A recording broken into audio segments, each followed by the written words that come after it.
नमस्कार।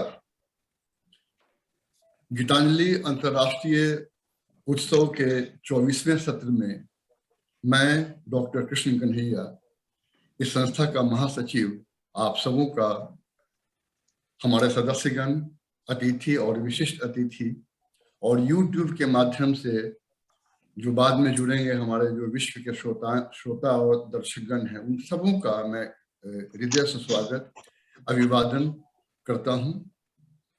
सबसे पहले तो मैं आप लोगों को 9 वर्ष की शुभकामनाएं दे दूं, इसलिए कि 9 वर्ष के बाद ये पहला हम लोग का प्रोग्राम है, और साथ साथ बीत गए विश्व हिंदी दिवस की भी शुभकामनाएं दे दूं, और 2 दिन पहले जो मकर संक्रांति, बिहू, पोंगल या लोहड़ी, इन सभी आदि जो राष्ट्रीय जो पर्व थे, उसके लिए भी मैं आप लोगों को शुभकामनाएं देता हूँ। जैसा कि आप जानते हैं कि इस कार्यक्रम की शुरुआत जो है वो पिछले साल 2021 के जनवरी में की गई थी, और इस पाक्षिक कार्यक्रम में हम लोग विश्व भर के उन सभी प्रतिष्ठित लोगों को जो विभिन्न क्षेत्रों से आते हैं, विभिन्न क्षेत्रों से जुड़े हुए हैं, उनकी जीवन यात्रा, संघर्ष, जुझारूपन से क्या सीख हम लोग ले सकते हैं, ये हम लोग अपने दर्शक, अपने श्रोताओं को बांटते हैं ताकि वो इसे अपनी जिंदगी में उतार पाए, उनसे सीख पाए। आज इस कड़ी में हमारे साथ हैं डॉक्टर आशीष कंदवे। आशीष कंदवे किसी भी परिचय के मोहताज नहीं है। वो भारत के ही नहीं, विश्व साहित्य पटल पर बहुत बड़े नाम हैं। कवि के रूप में, संपादक के रूप में, आधुनिक साहित्यिक पत्रिका के संपादक के रूप में, और विश्व हिंदी साहित्य परिषद के सर्वसर्वा हैं। ज्यादा इनके बारे में जो जानकारी है और विस्तृत जानकारी हमारे जो संवादक कृष्ण कुमार जी वो देंगे। और आज हम लोगों का सौभाग्य है कि इस गीतांजलि बहुभाषी साहित्यिक समुदाय के जो संस्थापक हैं डॉक्टर कृष्ण कुमार, ये भी किसी परिचय के मोहताज नहीं है। ये जो है वरिष्ठ कहानीकार हैं, कवि हैं, संपादक हैं, और GMLC के गीतांजलि के एक स्तंभ हैं। तो आज मैं ज्यादा समय नहीं लेते हुए मैं इन दोनों को बुलाऊंगा। इसके पहले मैं प्रोग्राम की रूपरेखा दे दूं कि ये प्रोग्राम, जैसा मैंने पहले भी कहा है, कि 1 घंटा 30 मिनट, 1 घंटा 35 मिनट का प्रोग्राम होता है। और अभी इंट्रोडक्शन के बाद जो है मैं राखी बंसल को बुलाऊंगा, जो इन दोनों जो हमारे अतिथि जो आशीष जी हैं और हमारे जो संस्थापक कृष्ण कुमार जी के बारे में संक्षिप्त जानकारी देंगे। क्योंकि मैं चाहूंगा कि कृष्ण कुमार जी ही ज्यादा पूछताछ करें ताकि हम लोग ज्यादा समय का इस्तेमाल कर पाए। और उसके बाद से जब कृष्ण कुमार जी और आशीष जी है वो दोनों लोग उस पर रहेंगे, और उस समय मैं लोगों से ये गुजारिश करूंगा कि आप लोग अपना अपना जो बटन है वो म्यूट रखेंगे ताकि कोई खलल और व्यवधान ना हो साक्षात्कार में। और साक्षात्कार जो है 1 घंटा 10 मिनट का, 1 घंटा 15 मिनट का होगा। और उसके बाद से कृष्ण कुमार जी मुझे बुलाएंगे मंच पे, ताकि मैं आके 3 पूर्व नियोजित जो टिप्पणीकार हैं जो हमारे साथ जुड़ चुके हैं, कृष्ण बिहारी पाठक जी हैं जो राजस्थान से हैं, और आशीष मिश्रा जो लंदन से हैं, और कोमल वर्मा जो दिल्ली से हैं। इन लोगों की मैं टिप्पणी लूंगा 2 से 3 मिनट की। और हमने गुजारिश भी की है कि आप बुलेट पॉइंट में टिप्पणी देंगे ताकि ज्यादा बातें बतला सके।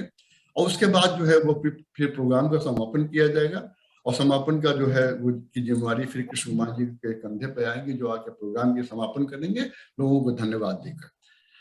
अब मैं चाहता हूं कि मैं राखी बंसल को बुलाऊं, और राखी बंसल आके और इन दोनों जो हमारे अतिथि हैं, हमारे जो संवादी, उनके बारे में संक्षिप्त परिचय दें। स्वागत है राखी। धन्यवाद डॉक्टर कन्हैया। मैं आज गीतांजलि अंतर्राष्ट्रीय उत्सव के 24वें सत्र में इस आभासीय मंच पर उपस्थित सभी अतिथियों का स्वागत करती हूँ। विशेष स्वागत करती हूँ डॉक्टर आशीष कंदवे जी का, जिन्होंने अपने व्यस्त समय से थोड़ा समय निकालकर हमारे अनुरोध को स्वीकार किया और इस मंच से जुड़े। स्वागत करती हूँ हमारे गीतांजलि के संस्थापक डॉक्टर कृष्ण कुमार जी का, जिन्होंने बहुत ही मेहनत के साथ इस कार्यक्रम की शुरुआत पिछले वर्ष की थी, और यह कार्यक्रम अब 24वें सत्र तक पहुंच चुका है। इस कार्यक्रम को काफी सफलता और प्रशंसा मिल रही है, जिसके आज की कड़ी में डॉक्टर आशीष कंदवे जी हमारे साथ जुड़े हैं। आज हम सभी के लिए बहुत ही सौभाग्य की बात है कि आशीष जी हमारे साथ जुड़े हैं। उनके लिए कुछ भी कहना मेरे लिए दिक्कत का विषय था। बहुत ही संक्षेप में मैं उनका थोड़ा परिचय देती हूँ और उसके बाद मैं कार्यक्रम की बागडोर डॉक्टर कुमार को हाथों में दे दूंगी ताकि वो इस कार्यक्रम को अच्छे से आगे बढ़ाएं। और आशीष जी के बारे में थोड़ी सी चंद बातें जानकर हम आगे की ओर चलते हैं। डॉक्टर आशीष कंदवे एक प्रसिद्ध कवि, आलोचक, समीक्षक, संस्कृति कर्मी, प्रकाशक, सामाजिक चिंतक, प्रवासी साहित्य के जानकार और एक सफल वक्ता के रूप में देश विदेश में जाने और पहचाने जाते हैं। डॉक्टर आशीष कंदवे गगनांचल भारतीय सांस्कृतिक संबंध परिषद विदेश मंत्रालय की पत्रिका के संपादक के रूप में कार्यरत हैं। आप विश्व हिंदी साहित्य परिषद भारत के संस्थापक और अध्यक्ष भी हैं। आधुनिक साहित्य पत्रिका भारत और यूके के संस्थापक और उसके संपादक भी हैं। इसके साथ साथ अयोध्या शोध संस्थान, संस्कृति मंत्रालय उत्तर प्रदेश द्वारा रामायण विश्व महाकोश के बिहार एवं झारखंड राज्य के संयोजक और संपादक भी हैं। आपकी अनेकों प्रकाशित कृतियां हैं जिसके बारे में हम इस कार्यक्रम के बीच में ही जानेंगे, और आपको अनेकों सम्मानों से सम्मानित किया जा चुका है। उसकी संख्या 30 तक पहुंच गई है। उसके बारे में भी हम इस कार्यक्रम के बीच में चर्चा करेंगे। और आगे और समय न लेते हुए हम डॉक्टर आशीष कंदवे को और डॉक्टर कृष्ण कुमार जी को बहुत ही आदर के साथ इस मंच पर आमंत्रित करते हैं और इस कार्यक्रम को आगे बढ़ाने की उम्मीद करते हैं कि आप इस कार्यक्रम को आगे ले जाएं और हम सभी को, आप सभी को सुनने का मौका मिले। धन्यवाद। धन्यवाद राखी। धन्यवाद डॉक्टर कृष्ण कन्हैया। काफी जानकारी डॉक्टर कृष्ण कन्हैया एवं राखी बंसल ने दे दी। हम इतना ही कहना चाहेंगे कि जब शुरू में हमने या हम लोगों ने मिलकर के इस अंतर्राष्ट्रीय गीतांजलि अंतर्राष्ट्रीय उत्सव की संकल्पना की थी, तो उसी वक्त ये विचार था, इस कड़ी में, इस श्रृंखला में हम ऐसे लोगों को लेकर आएं जिनके जीवन से, जिनकी कार्यप्रणाली से, जिनके कृतित्व एवं व्यक्तित्व से हम कुछ सीख सकें, कुछ प्रेरणा ले सकें। और अब तक इस कड़ी में कृष्ण बिहारी मिश्र, केशरीनाथ त्रिपाठी एवं उदय प्रताप सिंह जैसे दिग्गज पहुंचे हुए उम्रदराज लोग ही अब तक आए हैं। इस कड़ी में संभवतः सबसे युवा भारत के जाने माने गीतकार डॉक्टर बुद्धिनाथ मिश्र थे। और आज इस कड़ी में जुड़ रहे हैं बुद्धिनाथ मिश्र जी की तुलना में थोड़े और युवा डॉक्टर आशीष कंदवे। मैं थोड़े और युवा इसलिए कह रहा हूं कि मैं जानता हूं कि डॉक्टर आशीष कंदवे डॉक्टर बुद्धिनाथ मिश्र जी से केवल आयु में थोड़ा कम है। और यही विचार था शुरू में इस कड़ी को शुरू करने में कि हम उन सबसे प्रेरणा ले सकें जिन्होंने जीवन में वो हासिल किया है जो एक जीवन में संभवतः संभव नहीं हो पाता है। राखी ने काफी कुछ बता दिया, कन्हैया ने भी बताया। मेरे लिए बहुत कम रह गया है डॉक्टर आशीष कंदवे के बारे में बताने का, जिसके बारे में लोग नहीं जानते हैं। मैं तो इतना ही कहना चाहूंगा, जैसा कि राखी ने बताया, कि डॉक्टर आशीष किस तरीके से उन सारी विधाओं में कार्यरत रहते हैं, तो मेरे दिमाग में तो एक ही बात आती है कि जो ट्रपीज होता है तो तमाम से गेंदों को ऊपर फेंक करके अपने दो हाथों में उनको संभालता रहता है और वे गिरते नहीं हैं। डॉक्टर आशीष कंधवे किस तरीके से इन सब कामों को संभालते हैं, नियोजित करते हैं, यह सबके लिए सोचने और समझने और सीखने की चीज है। जैसा कि राखी ने बताया, मैं उसको दोहराऊंगा नहीं, क्योंकि समय को बचाना अच्छा होता है।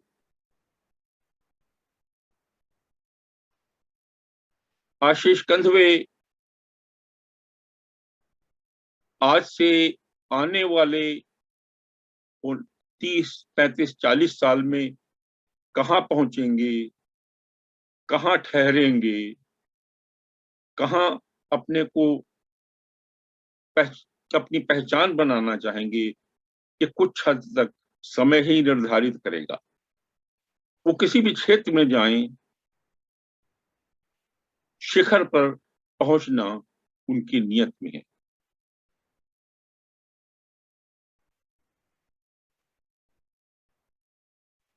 आशीष जी जिस कुटुंब से आते हैं, जिस परिवार में आते हैं, उसमें एक ही काम बहुत अच्छी तरीके से होता आया है, पीढ़ी दर पीढ़ी, वो है व्यापार, वो है व्यवसाय, पैसों से खेलना। आशीष कंधवे जी कैसे संपादक हुए, कैसे प्रकाशक हुए और कहां से इनके अंदर साहित्य का बीज पड़ा, ये हम थोड़ी देर में देखेंगे, समझेंगे, जानने का प्रयास करेंगे। और एक बात मैं अपने श्रोताओं को, पाठकों को, दर्शकों को बताता चलूं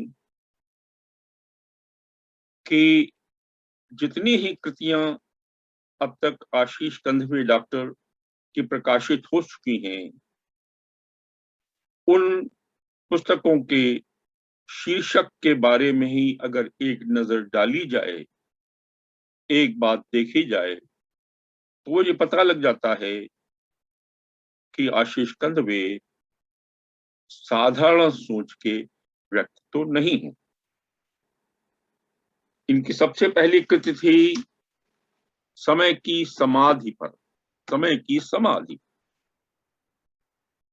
समय की समाधि कैसे बनती है, कैसे बनाई जाती है, ये डॉक्टर आशीष कंधवे शायद इसको खोल पाए। और कृति आई उनकी जन गण मन।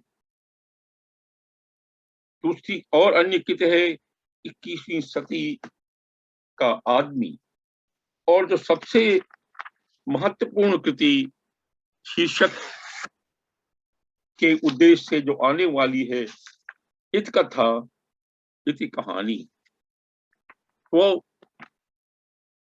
जो हमारे साथ आज जुड़े हुए हैं, वो सब देखेंगे, समझेंगे कि इन शीर्षकों के पीछे कैसा व्यक्ति छिपा पड़ा हुआ है। और एक बात जो कन्हैया ने भी नहीं कही और राखी ने भी नहीं कही, वो ये है कि डॉक्टर आशीष कंधवे बहुत ही प्रखर वक्ता है। चीजों को कहां से उठाते हैं और कहां पहुंचाते हैं, ये कभी कभी मैं भी अचंभित रह जाता हूं। इसका प्रत्यक्ष प्रमाण मैंने स्वयं 2-3 बार 2-3 कार्यक्रमों में मैंने देखा है। और ये बात डॉक्टर आशीष कंधवे को बहुत दूर तक लेके जाएगी। शायद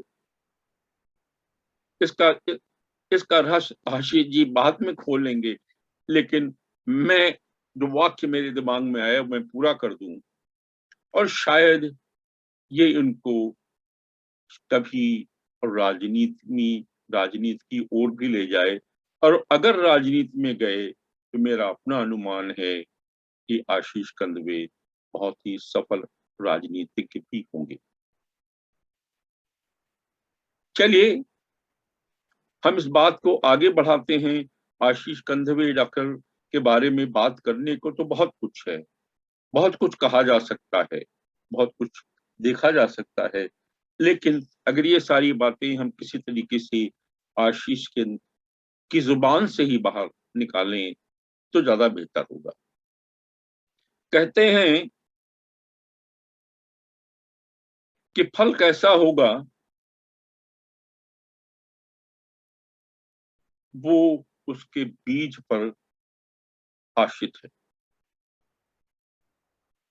और बीज से फल तक पहुंचने के लिए उचित जमीन की भी आवश्यकता होती है, उर्वरा जमीन की आवश्यकता होती है, खाद पानी की आवश्यकता होती है, और सोच की आवश्यकता होती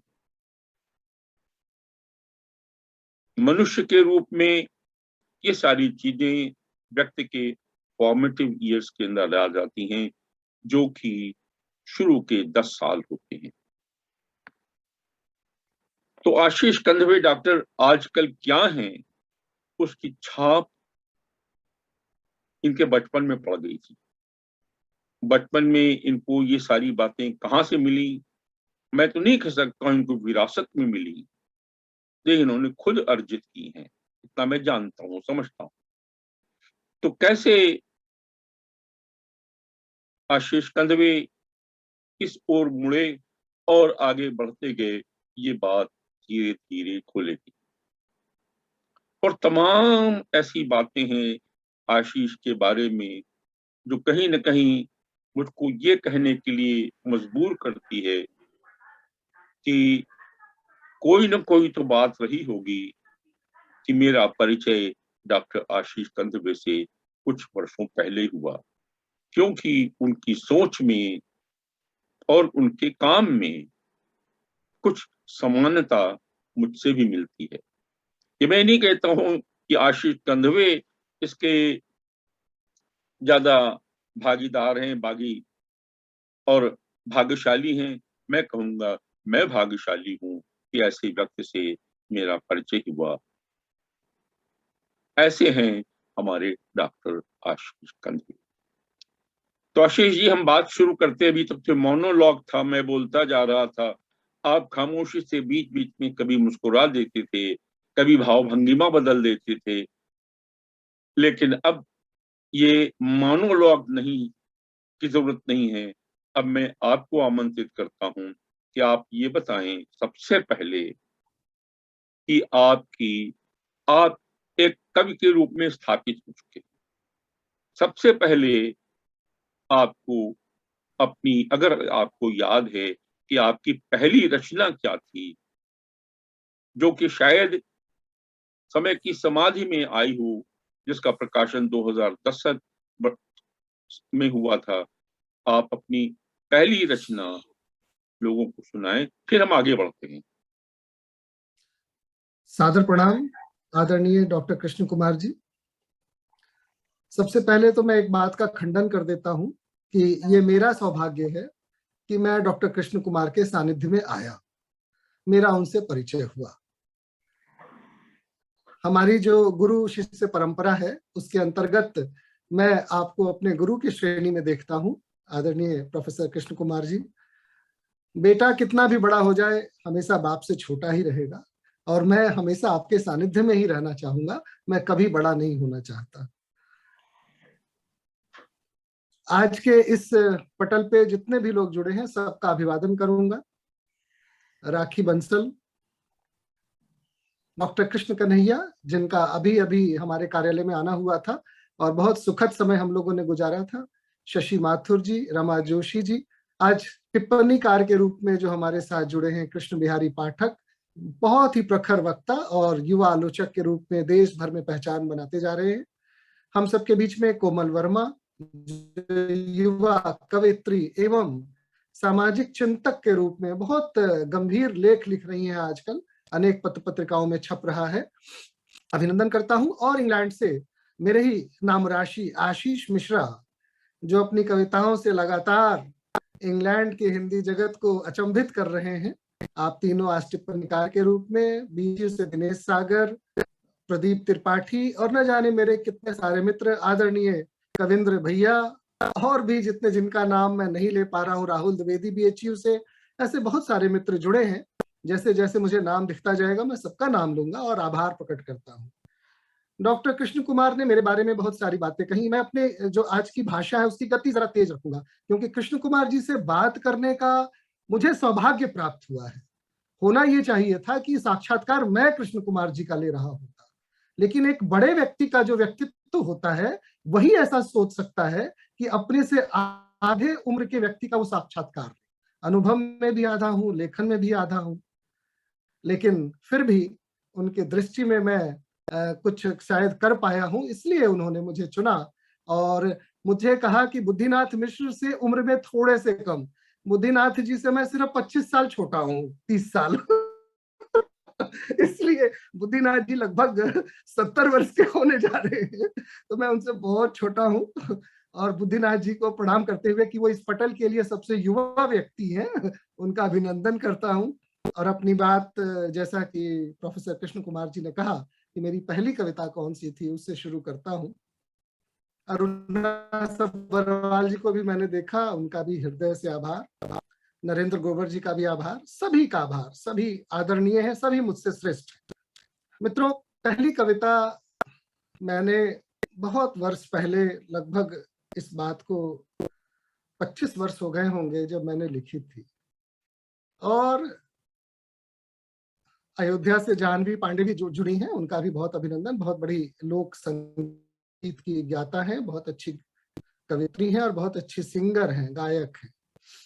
25 वर्ष पहले मन में ये रहता था कि हमें क्या करना है, कहाँ पहुंचना है, पर ये बातें समय के अनुरूप ही परिभाषित होती हैं। और उस वक्त मैंने अपने संघर्ष के दिनों में लिखा कि मेरे पास कुछ भी ऐसा नहीं है जो निष्पाप। ईश्वर के दरबार में अगर हमें कुछ चढ़ाना है, कोई भोग लगाना है, तो शुद्धतापूर्ण होना चाहिए, पवित्र होना चाहिए।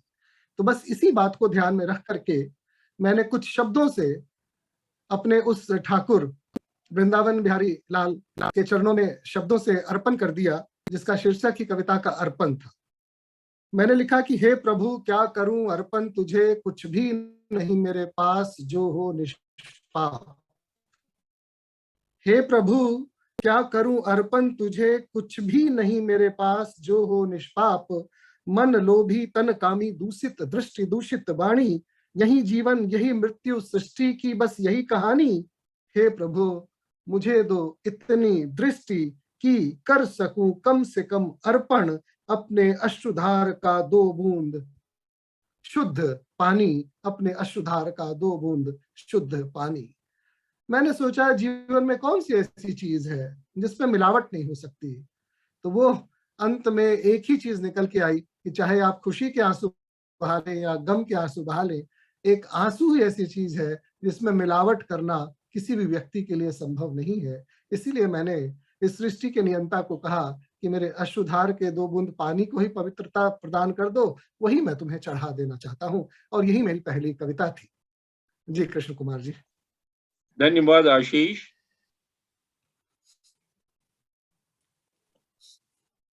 लोगों ने जो हमारे साथ जुड़े हुए हैं, आशीष जी की पहली कविता को सुन करके ये समझ लिया होगा कि जिस बालक ने इस कविता की रचना की थी वो कहां तक जाएगा। आशीष जी, पूछने के लिए बहुत कुछ है, इसलिए मैं जल्दी मैं भी बात करता हूं कि सबसे पहले आप बताइए कि आपके जो फॉर्मेटिव ईयर्स थे, शुरू के दिन थे, वो कहाँ बीते, कैसे बीते और किन लोगों के संबंध में आप आए जिनसे आपने अपने जीवन को आगे बढ़ाया? आशीष।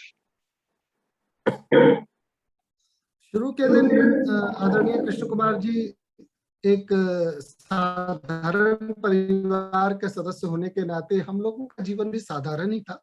पिता बैंक में अधिकारी के रूप में काम करते थे, माता जी घर पे ही होती थी, लेकिन घर के संस्कार कुछ ऐसे थे, नानी दादी के दिए हुए संस्कार, माँ के दिए हुए संस्कार, जो हमेशा हमें शिक्षा के महत्व को, साहित्य के सृजन को बचाए रखने के लिए और उन परंपराओं का निर्वहन करने के लिए उत्प्रेरित करते रहते थे।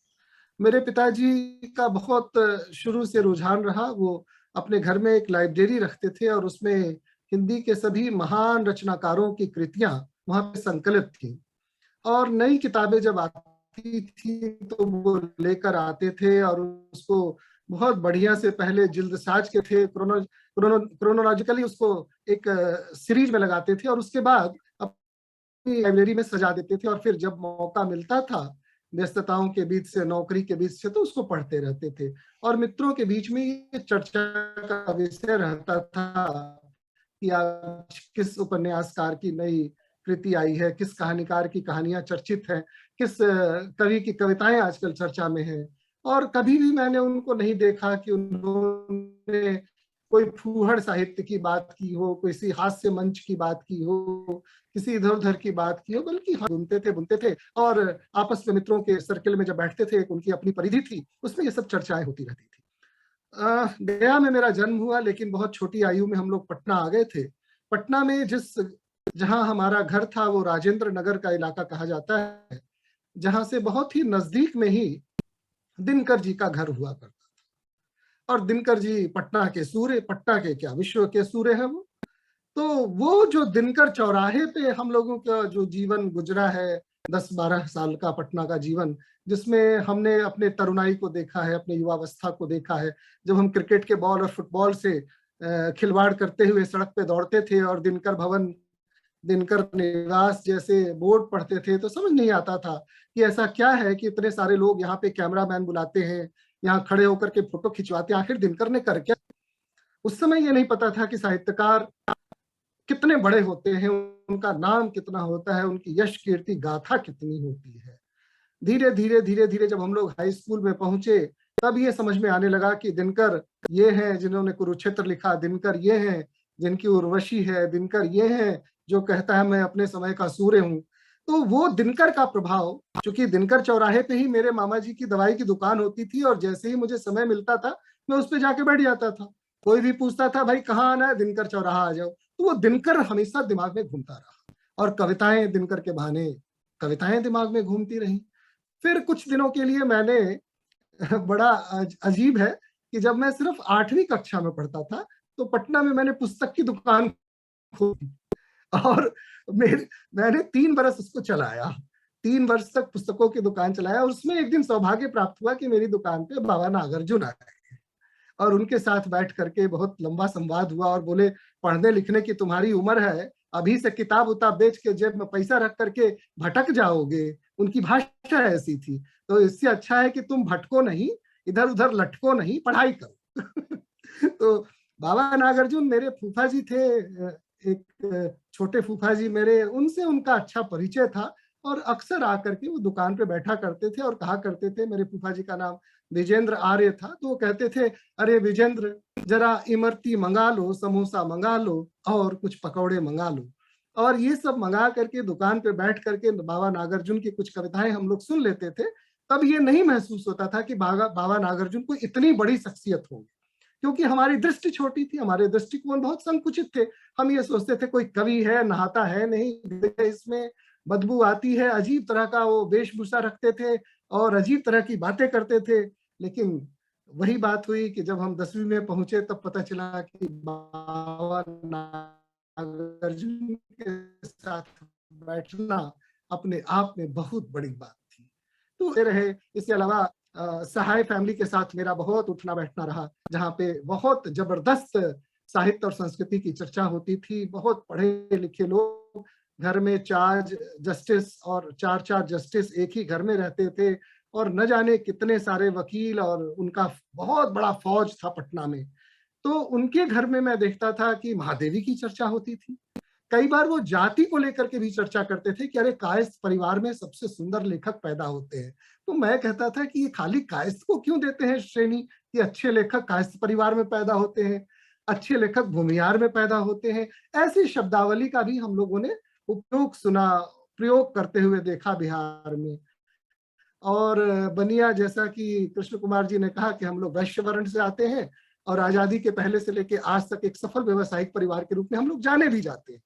लेकिन चीजें बदलती हैं, चीजों को देखकर समझ आता है, और शायद मेरे नियति में यह लिखा होगा कि मैं साहित्य, संस्कृति और भाषा के प्रति एक सचेतक के रूप में काम करूं, भारतीय संस्कृति के उत्थान के लिए काम करूं।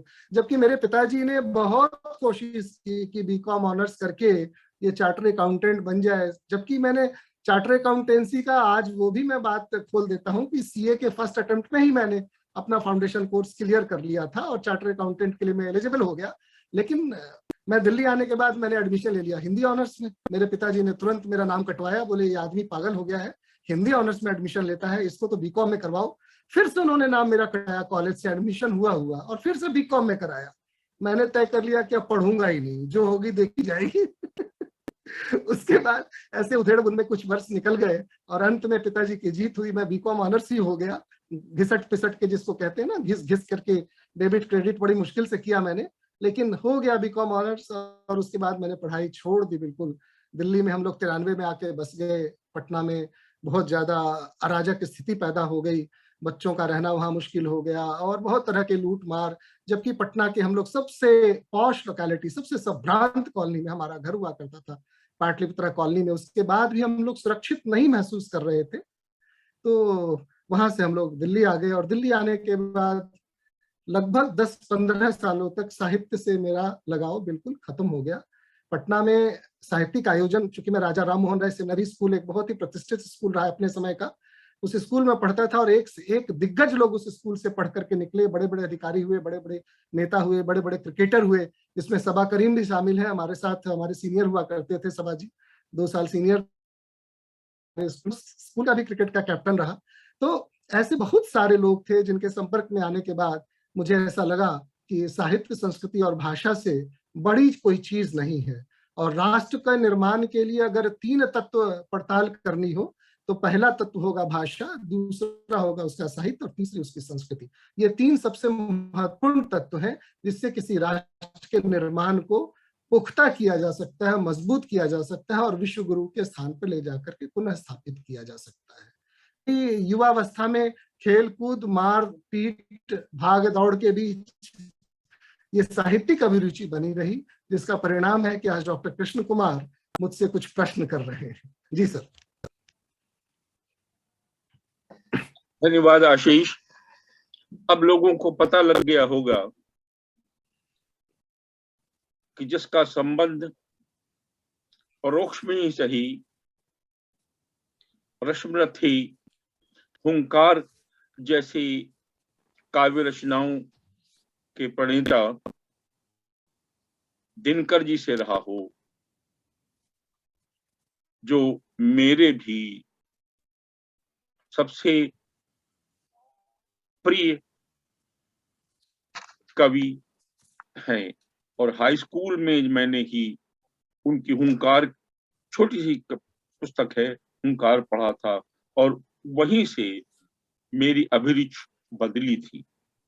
और जैसा मैंने कहा कि डॉक्टर आशीष कंदवे और मेरे अंदर कई समानताएं हैं, और आज जो बात उन्होंने कही वो समानता मैं कभी सोच भी नहीं सकता था कि जो आशीष पढ़ना चाहते थे, पिताजी ने नाम कटवा के कहीं और लिखवा दिया और आशीष को वो करना पड़ा। उसी तरीके से मेरे साथ हुआ जब मैं बीएससी में गया था, तो मैंने हिंदी, संस्कृत और मैथमेटिक्स ऐसे सब्जेक्ट विषय लेकर के मैंने अपना दाखिला कराया था। और जब बड़े भाई आए, उन्होंने कहा ये सब क्या बेवकूफी है, और उन्होंने मेरा नाम कटवा करके यूनिवर्सिटी में, नंबर अच्छे आए थे इंटरमीडिएट में, और हमारे बड़े भाई की कुछ पड़ताल जान पहचान भी थी यूनिवर्सिटी में, उन्होंने मेरा नाम कटवा करके फिजिक्स मैथमेटिक्स और स्टैटिस्टिक्स में लिखवा दिया।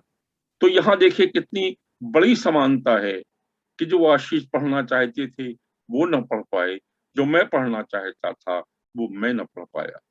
और आशीष के जीवन में तमाम समानताएं निकलेंगी अगर अवसर मिले ठीक से बात करने का।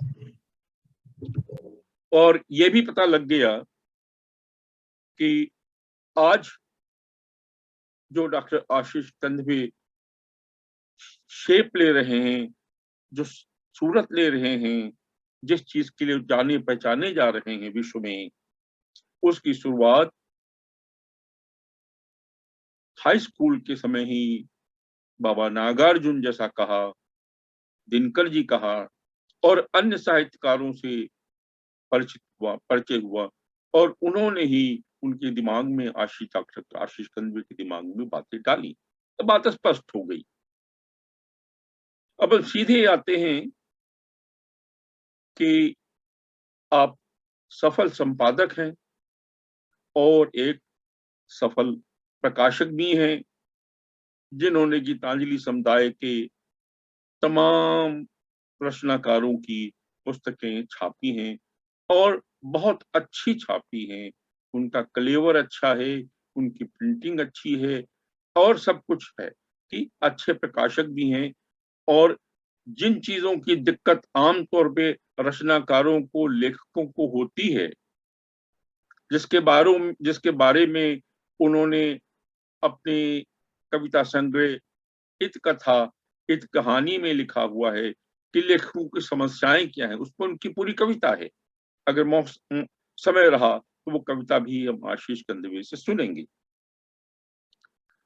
तो ये बताएं आशीष कंदवे जी कि आप अपने आप को संपादक के रूप में ठीक से आगे बढ़ाना चाहेंगे या प्रकाशक के रूप में बढ़ाना चाहेंगे, या फिर जो व्यवसाय आपका मोटर कार्ट है उसको आगे बढ़ाना चाहेंगे? आप कहाँ जाना चाहेंगे आने वाले कुछ सालों में, आशीष कंदवे?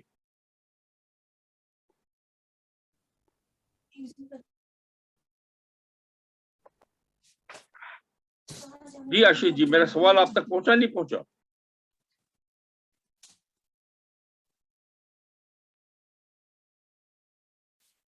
डॉक्टर आशीष कंदवे? नहीं, बीच में आपकी आवाज कट गई डॉक्टर साहब। ओडीएमई। मेरा प्रश्न ये है कि आने वाले कुछ डॉक्टर साहब बीच में आपकी आवाज कट गई। मेरी आवाज कट गई? मैं तो यहाँ से ऑन हूँ। कौन काट रहा है मेरी आवाज को? नहीं आशीष, तुम्हारी आवाज कट कट के आ रही है, कुछ नेट का प्रॉब्लम लग रहा है। आशीष, कैन यू हियर? आप सुन सकते हैं आशीष? लगता है कि नहीं। अब ठीक है भैया? हाँ अब ठीक है, अब ठीक है। तो मैं प्रश्न फिर से दोहराऊं? हाँ मैं सुन रहा हूँ, मेरी आवाज आ रही है? हाँ बिल्कुल फर्स्ट क्लास आ रही। तो मैं अपना प्रश्न फिर से दोहराऊं आशीष? हाँ एक बार दोबारा बोलिए। कि आप तमाम क्षेत्रों में आगे बढ़ रहे हैं, इसी विषय में मैं आगे बात करूंगा, लेकिन ये बताइए कि आने वाले 10-20 सालों में आप अपने आप को कहाँ देखना चाहेंगे? सफल संपादक, सफल प्रकाशक, सफल यानी व्यवसायी या सफल कवि? आप कहाँ देखना चाहेंगे?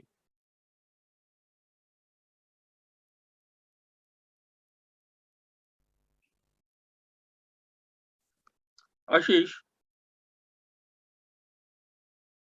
राखी, क्या मेरी आवाज आ रही है? आ रही, अब आ रही। हाँ आ रही है।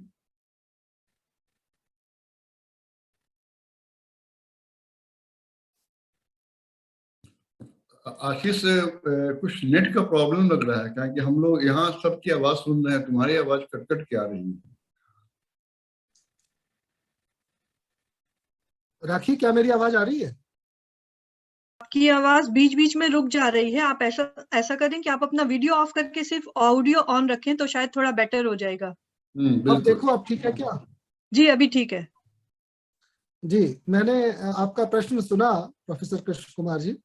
आपने प्रश्न किया कि आप एक संपादक के रूप में आगे बढ़ना चाहते हैं, प्रकाशक के रूप में, या फिर जो मेरा व्यवसाय है उस व्यवसाय को मैं आगे बढ़ाना चाहता हूँ।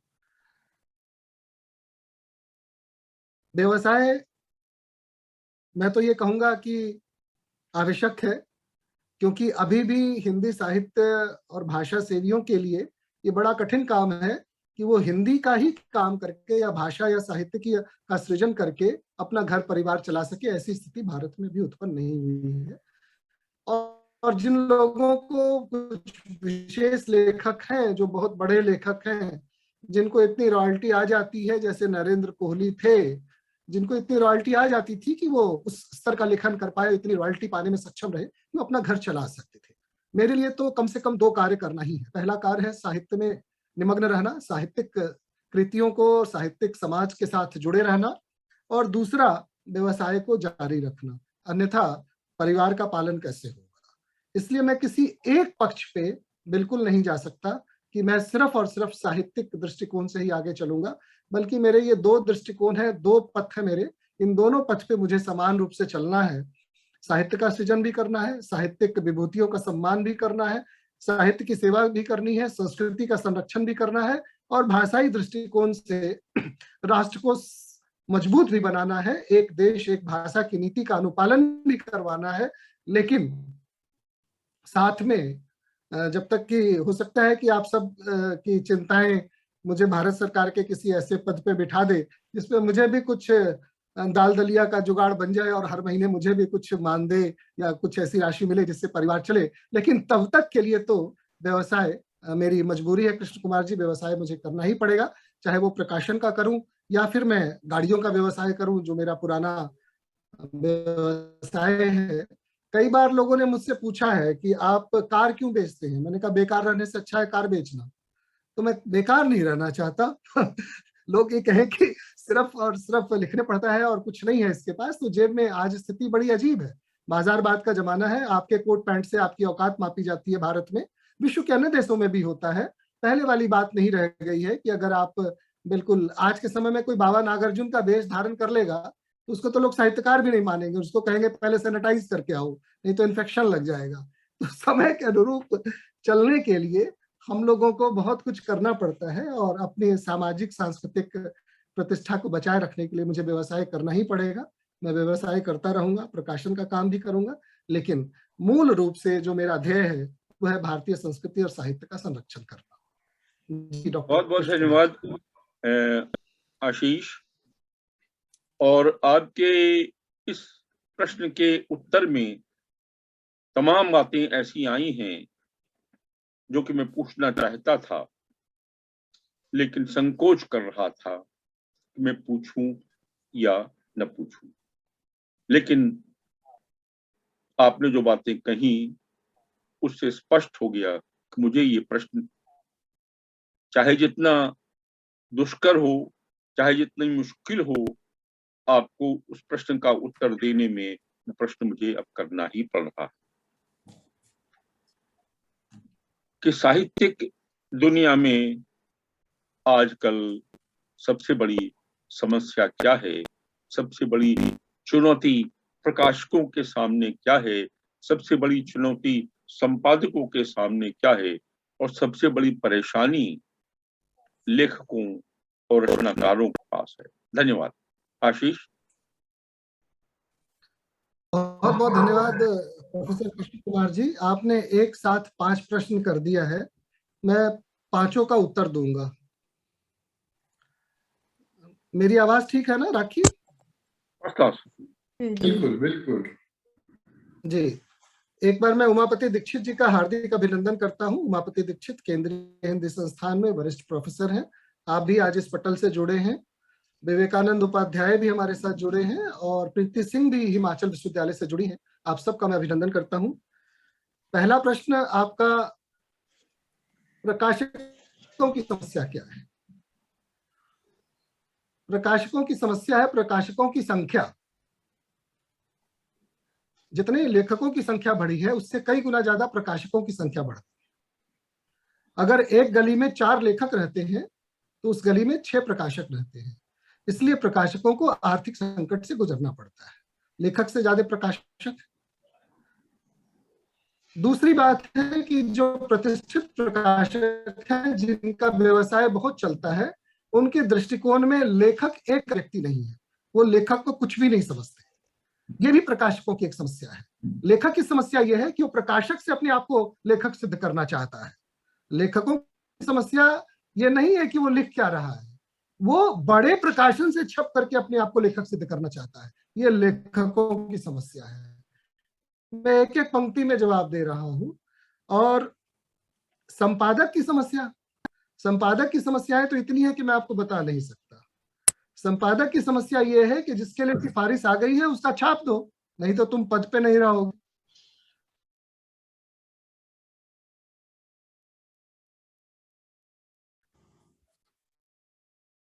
मेरी आवाज आ रही है? कुछ मुझे लग रहा है कि बीच बीच आ में रही है थोड़ी आशीष। दिक्कत है।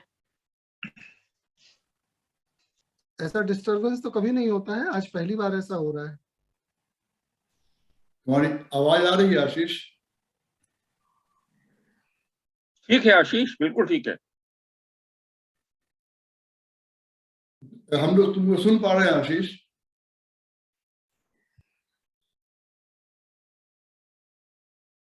तुम म्यूट हो गए हो।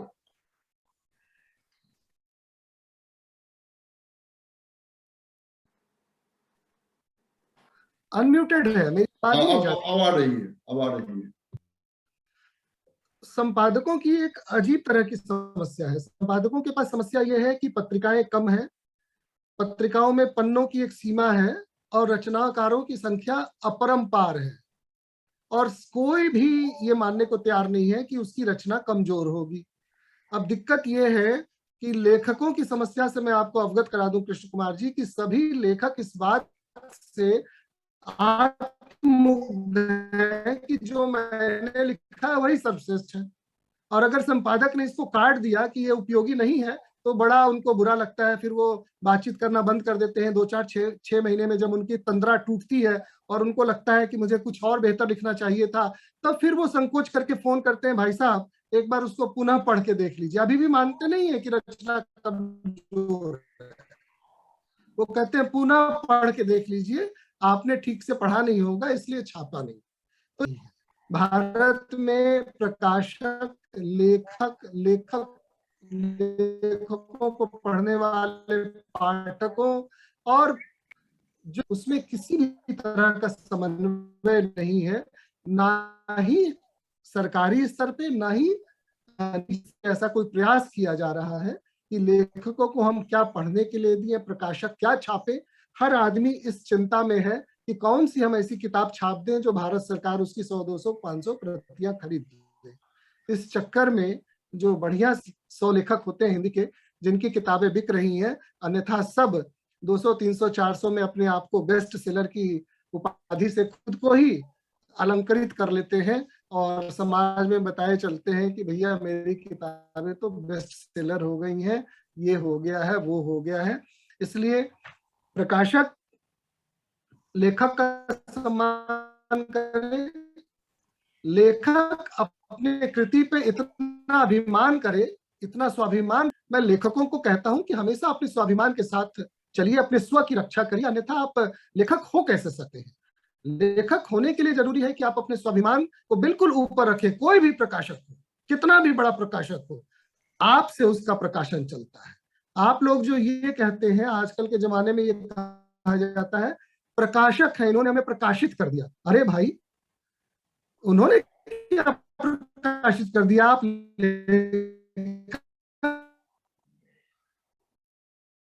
को बचाने का और नई तरह की चीजों से समाज को अवगत कराने का काम तो लेखक कर रहा है। प्रकाशक अपने आप में महत्वपूर्ण है, पर वो इतना महत्वपूर्ण नहीं है जितना भारत में प्रकाशकों को सर पे चढ़ाया जा रहा है। इसलिए मैं ये कह रहा हूं कि आप अच्छा लिखें, प्रकाशक छोटा हो या बड़ा, पत्रिका छोटी हो या बड़ी, कभी ना कभी आपकी बात पहुंच जाएगी। और संपादकों की चुनौतियां तो अपरंपार है। इससे हम लोग किसी दिन संपादकों की चुनौतियों पे अलग से कृष्ण कुमार जी के साथ बात करेंगे, और उसमें बहुत सारे ऐसे से पट्टी है जो देश के संपादकों की खोल के रखनी पड़ेगी। लोग हमारी भी खोलते हैं, हम भी खोल देंगे। तो पट्टी जब किसी की आप खोलते हैं तो दुनिया भी वो पट्टी खोलती है। है तो कृपया करके साहित्य में संपादक आप लोग छोड़ दीजिए। धन्यवाद आशीष। आपने एक चीज को नहीं छुआ, वो है कि हिंदी साहित्य में आजकल क्या परेशानियां हैं, वो बताइए। बाकी चीजें आप छू ली। साहित्यिक दुनिया में क्या हिंदी परेशानियां हैं? साहित्य में जो सबसे बड़ी परेशानी है वो आत्ममुग्धता की परेशानी है। हम सबसे कम पढ़ने वाले अगर कोई है तो हिंदी के साहित्यकार हैं।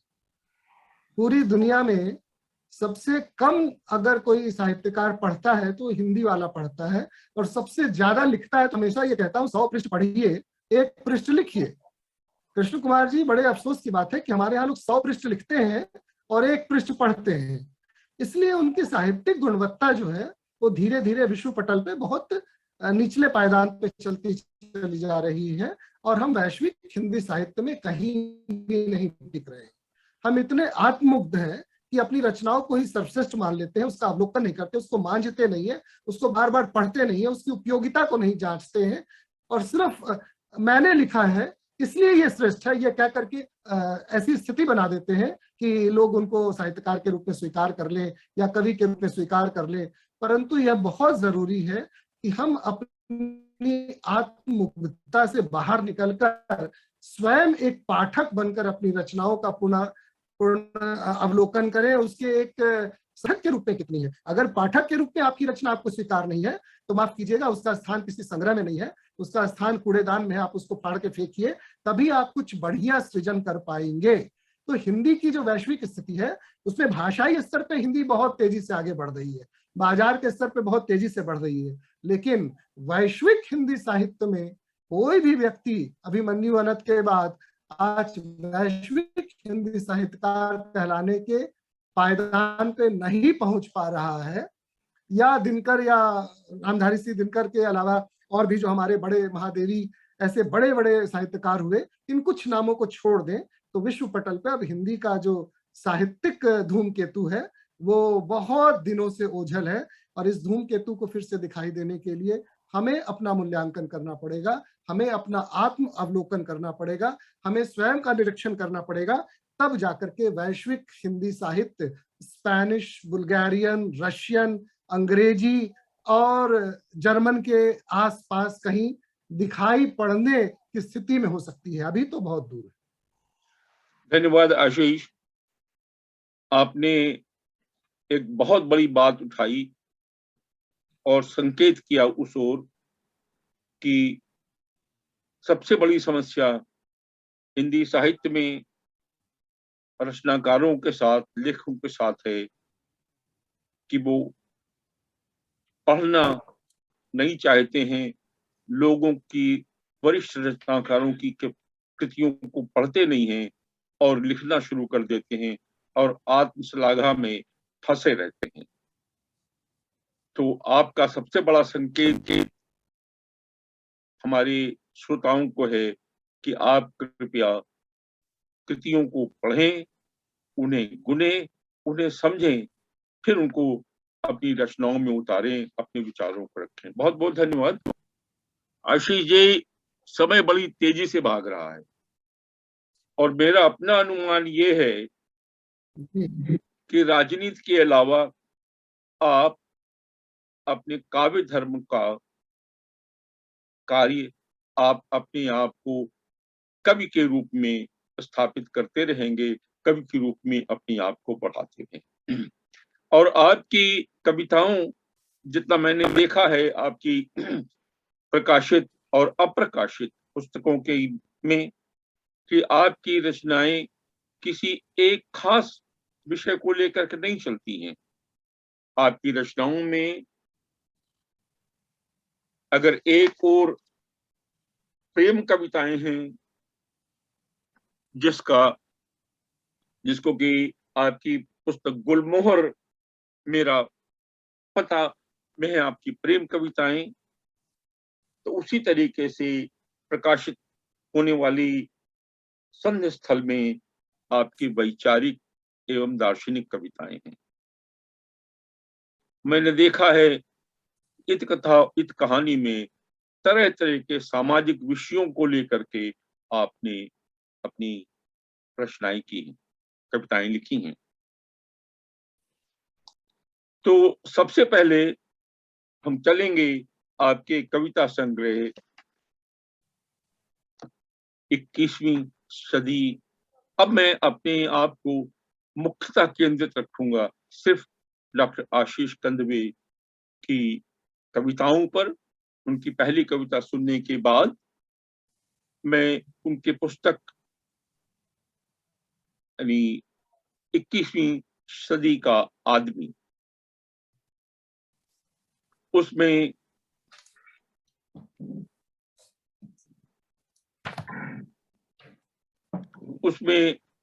आशीष कंदवे की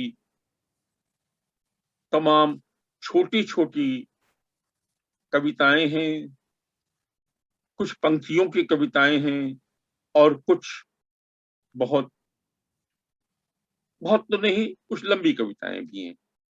तो आशीष जी, मैं चाहूंगा कि आप अपनी संग्रह से ठग कविता को सबसे पहले सुनाएं लोगों को, जो कि कुछ शब्दों की कविता है। ठग ये आपकी पुस्तक की आखिरी कविता भी है। जी, बहुत बहुत धन्यवाद कृष्ण कुमार जी, आपने मेरे संग्रह को बहुत ध्यान से पढ़ा है और उस कविता को चुन लिया जिन शब्दों ने मुझे ठग लिया। तो मैं इस कविता, बहुत छोटी सी कविता है, सिर्फ 5-7 शब्द है इसमें, पर जीवन का यथार्थ है। शीर्षक है ठग, कि मेरे शब्द सुबह शाम मुझे ही ठग लेते हैं। मेरे शब्द सुबह शाम मुझे ही ठग लेते हैं, वक्त बदलते ही अर्थ बदल लेते हैं, वक्त बदलते ही अर्थ बदल लेते हैं। बहुत खूब। मेरे शब्द सुबह शाम मुझे ही ठग लेते हैं। तो जी हाँ, जी आशीष जी जी, बस ये 4-5-10 शब्दों की कविता है, लेकिन मैं ये समझता हूँ कि हम अपने शब्दों के द्वारा सुबह शाम में खुद ही ठगे जाते हैं, और यही एक रचनाकार के लिए चिंतन का विषय होता है, चिंता का विषय होता है।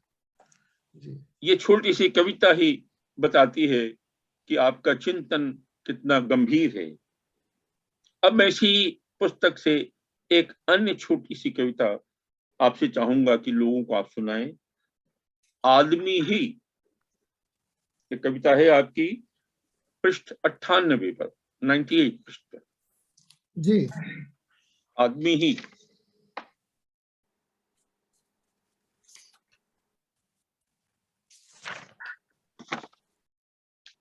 जी, एक बहुत छोटी सी मेरी कविता है। कृष्ण कुमार जी ने छोटी कविताओं में बड़ी बातें ढूंढ निकाली है। इसका शीर्षक है आदमी ही लगा है आदमी के बाद। आप समझ सकते हैं कि आदमी ही क्या चीज होता है, उसको समझ लीजिए। कि मैं सिर्फ इतना चाहता हूं कि, मैं सिर्फ इतना चाहता हूं कि तुम थोड़ी सी मिट्टी, थोड़ा सा आकाश, थोड़ा हवा पानी और एक रोटी उसे भी दे दो। मैं सिर्फ इतना चाहता हूं कि तुम थोड़ी सी मिट्टी, थोड़ा सा आकाश, थोड़ा हवा पानी और एक रोटी उसे भी दे दो, जो तुम्हारे जैसा, जो हमारे तुम्हारे जैसा ही दिखता है, जो हमारे तुम्हारे जैसा ही दिखता है। यकीनन उसे भी तो आदमी ही कहते हैं, यकीनन उसे भी तो आदमी ही कहते हैं। बहुत खूब, बहुत खूब, बहुत खूब, धन्यवाद। वाह वाह वाह, बहुत अच्छे कानवे साहब, बहुत खूब, धन्यवाद, बहुत और धन्यवाद। इस कविता के शब्दों को सुनने के बाद लोगों को आश्चर्य नहीं होना चाहिए कि आपका संबंध बिहार से रहा है, अविभाजित बिहार से रहा है, और जो कि बंगाल के काफी पास में है। अब मैं चाहूंगा कि एक और छोटी सी कविता है 21वीं सदी, जो कि 89 पेज पर है, वो आप लोगों को सुनना है ताकि लोग आपकी सोच को पकड़ सके, आपकी सोच को देख सकें।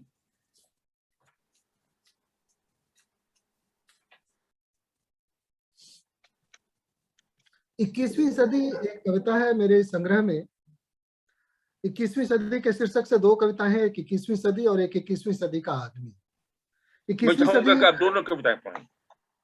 जी जी जी, 21वीं सदी कविता में मैंने इस सदी को परिभाषित करने की कोशिश की है कि अपराध के अर्थ बदल गए हैं, अपराध के अर्थ बदल गए हैं, शांति की व्याख्या बदल गई है, शांति की व्याख्या बदल गई है। अन्यथा अनगिनत अपराध के बाद भी इतनी शांति कैसे संभव है?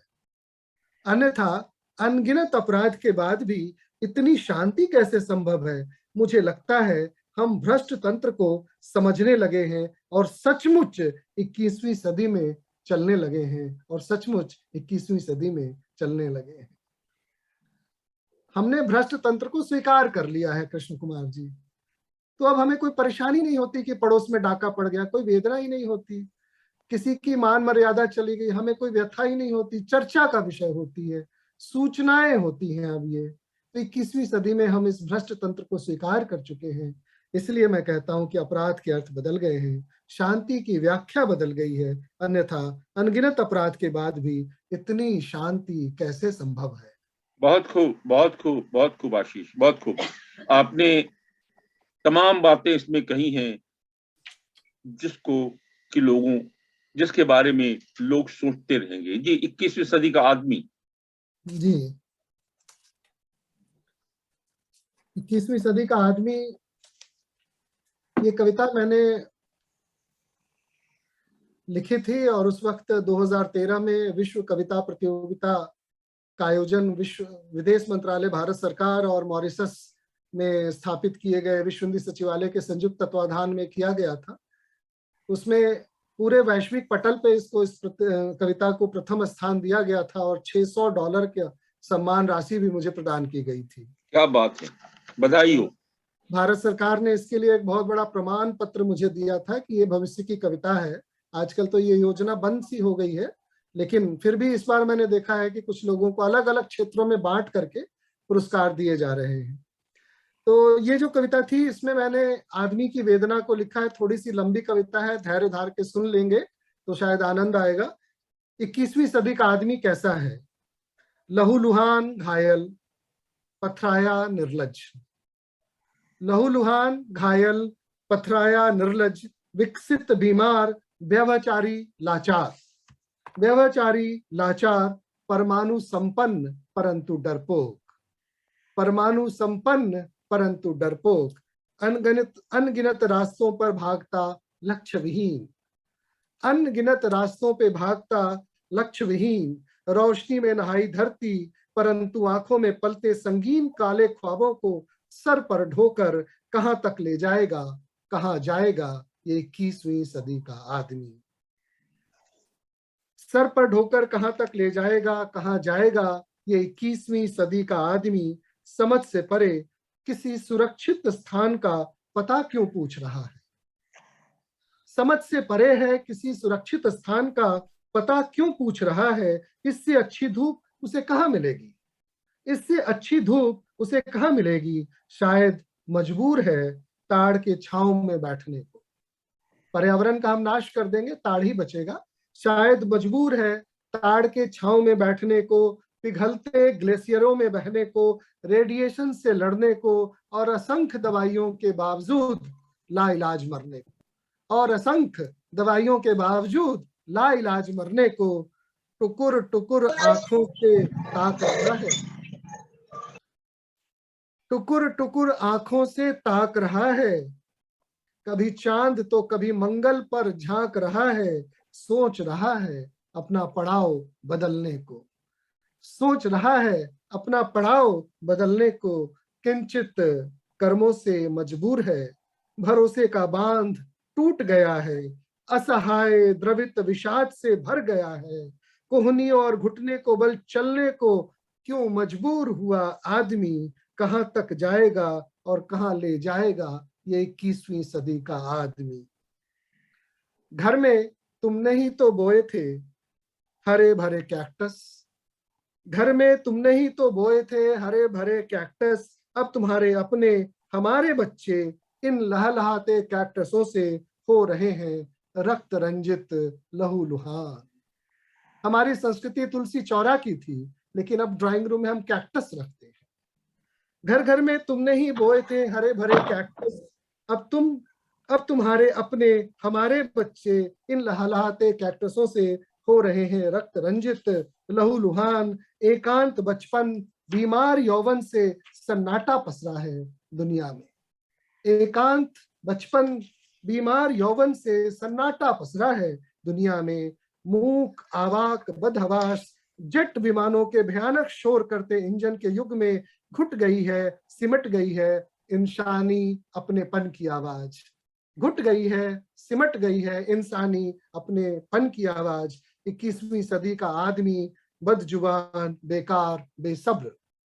21वीं सदी का आदमी बदजुबान बेकार बेसब्र, तानाशाह लाचार लंगड़ा लूला अंधा किसी अंधेरे बिल में बिलबिलाते झिंगूर की तरह है, जिसके शोर से यह एहसास बचा रहे कि धरती पर अभी मानव जिंदा है, धरती पर अभी मानव जिंदा है। देखो ढोकर कहां तक ले जाता है अपने आप को और अपने पाप को ये 21वीं सदी का आदमी, ये 21वीं सदी का आदमी। बहुत खूब आशीष। आपने शुरू में ही कह दिया था कि आप मेरी आयु से आधे होंगे। मैं आपको इस रचना के लिए भारत सरकार ने आपको तो सम्मानित किया ही, मैं अपना आशीर्वाद आपको दे सकता हूं कि इसी प्रकार की रचनाएं आप आगे भी देते रहें।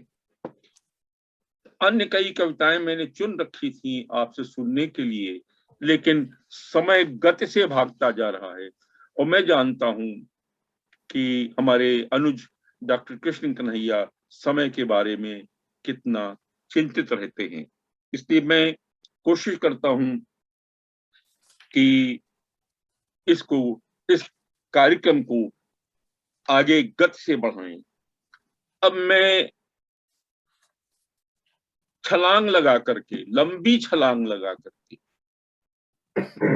जो आज कल की आपकी सोच है, जो आपका चिंतन है, आपके जैसी कविताओं को स्वर्गीय बलदेव वंशी जी ने एक नया नाम दिया था, वैचारिक कविताएं, विचार कविताएं, विचार कविता।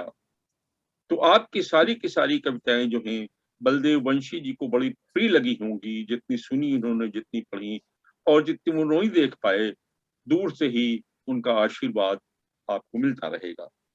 अब मैं चाहूंगा कि आपकी सबसे नई कविता तो नहीं, लेकिन लगभग सबसे नई कविता कलयुग का वैचारिक परिधि, जो आपकी कविता है जिसमें आपने समय को बताया है, वो कविता अगर आप पास में हो तो वो भी कविता लंबी है, लेकिन लोगों को रुचिकर लगेगी, लोग कुछ सोचने के लिए पाएंगे उस कविता से।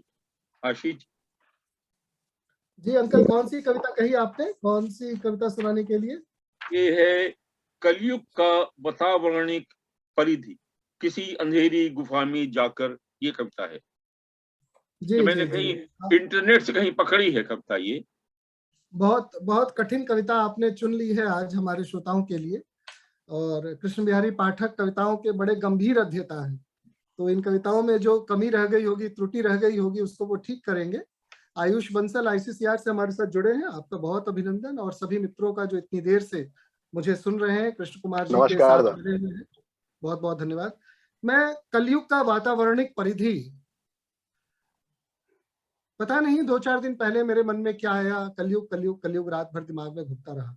मैंने उसको कुछ शब्द दे दिए और ये कविता कृष्ण कुमार जी को अर्पित कर देता हूँ। इस कविता का पाठ अभी तक मैंने नहीं किया है, ये पहली बार इस कविता का पाठ कर रहा हूँ और आशा करता हूँ। बलदेव वंशी जी मुझे बहुत पसंद करते थे, आपने बिल्कुल सही कहा। अक्सर घंटों फोन पे बात किया करते थे और कहते थे कि कोई नई कविता लिखी है तो मुझे भेज दो, मैं उस पर कुछ लिखूंगा। पर मैं शायद इतना सौभाग्यशाली नहीं रहा कि वो मेरी कविताओं पे लिखते और इसके पहले वो प्रस्थान कर गए, महायात्रा पे चले गए। जय वर्मा जी भी जुड़ी हैं, सादर प्रणाम आपको। और ये कविता कलयुग का वातावरणिक परिधि आदरणीय कृष्ण कुमार जी के श्री चरणों में अर्पित। कि किसी अंधेरी गुफा में जाकर मौन हो जाने से मन शांत नहीं होता। किसी अंधेरी गुफा में जाकर मौन हो जाने से मन शांत नहीं होता। कार्ययुक्त रहने पर सिर्फ उलझने नहीं रहती हैं और कार्य मुक्त हो जाने से उलझने कम नहीं होती हैं।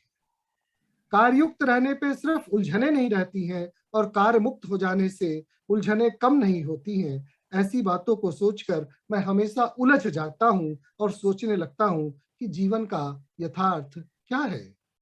और सोचने लगता हूं जीवन का यथार्थ क्या है, जहां अस्तित्व अचेतन हो जाए। जहां अस्तित्व अचेतन हो जाए, आशंकाओं के बादल मन को भयभीत करते रहें। आशंकाओं के बादल मन को भयभीत करते हो। पीड़ा और दुख के बीच का अंतर जब समझ नहीं आता है। आदरणीय कृष्ण कन्हैया जी, पीड़ा और दुख के बीच का अंतर जब समझ नहीं आता हो, हर आंख में आग हो, हर दृष्टि में ज्वालामुखी। हर आंख में आग हो, हर दृष्टि में ज्वालामुखी। नियंत्रक ही नियंत्रण में ना हो। नियंत्रक ही नियंत्रण में ना हो। विचारों की आंधी में भविष्य की रोशनी मध्यम पड़ जाए। विचारों की आंधी में भविष्य की रोशनी मध्यम पड़ जाए। धरती का गुरुत्वाकर्षण भी कम हो जाए। फिर कोई कैसे संतुलित रहेगा? कोई कैसे सीधे मार्ग पर चलेगा? फिर कोई कैसे संतुलित रहेगा? कैसे सीधे मार्ग पर चलेगा? हर बात के लिए नियम हो, हर धरा के लिए संविधान। हर बात के लिए नियम हो, हर जमीन के टुकड़े के लिए संविधान। पग पर न्यायालय खुले हो, लेकिन नियम, संविधान, न्याय सब व्यवस्था के अधीन दम तोड़ देते हो। लेकिन नियम, संविधान, न्याय सब व्यवस्था के अधीन दम तोड़ देते हो। कर्म अकर्म के फल को लाभ हानि में तोल देते हो। अपने अपने सामर्थ्य के अनुसार मोल देते हो। जहां चुप रहना हो वहां भी भेद खोल देते हो। जहां चुप रहना हो वहां भी भेद खोल देते हो। मानवीय गरिमा रोज मिट्टी हो रही है। मानवीय गरिमा रोज मिट्टी हो रही है। मनुष्यता नियंत्रण के रेखा को पार कर पशु बन रहा है। मनुष्यता नियंत्रण के रेखा को पार कर पशु बन रहा हो। अनुशासन के छज्जे ढहने के कगार पे हो। हिंसा को महिमा मंडित किया जा रहा हो। तमस दीर्घ तमस में परिवर्तित हो रही हो। युग युगांतर प्रतिज्ञाओं को तोड़ने की होड़ मची हो। देवताओं की सुगंधी में भी मिलावट मिला दी गई हो। देवताओं की सुगंधी में भी मिलावट कर दी गई हो। अकर्मक सकर्मक सब एक भाव बिकते हो। ज्ञानी अज्ञानी सब एक जैसे दिखते हो। संज्ञा को विशेषण का दर्जा दे दिया गया और संज्ञा को विशेषण का दर्जा दे दिया गया हो। उदासीनता और एकाकीपन बचपन के खिलौने बन गए हो। तब लोकलाज छज्जे पर सूखते कपड़ों की तरह दिखाई पड़ते हैं।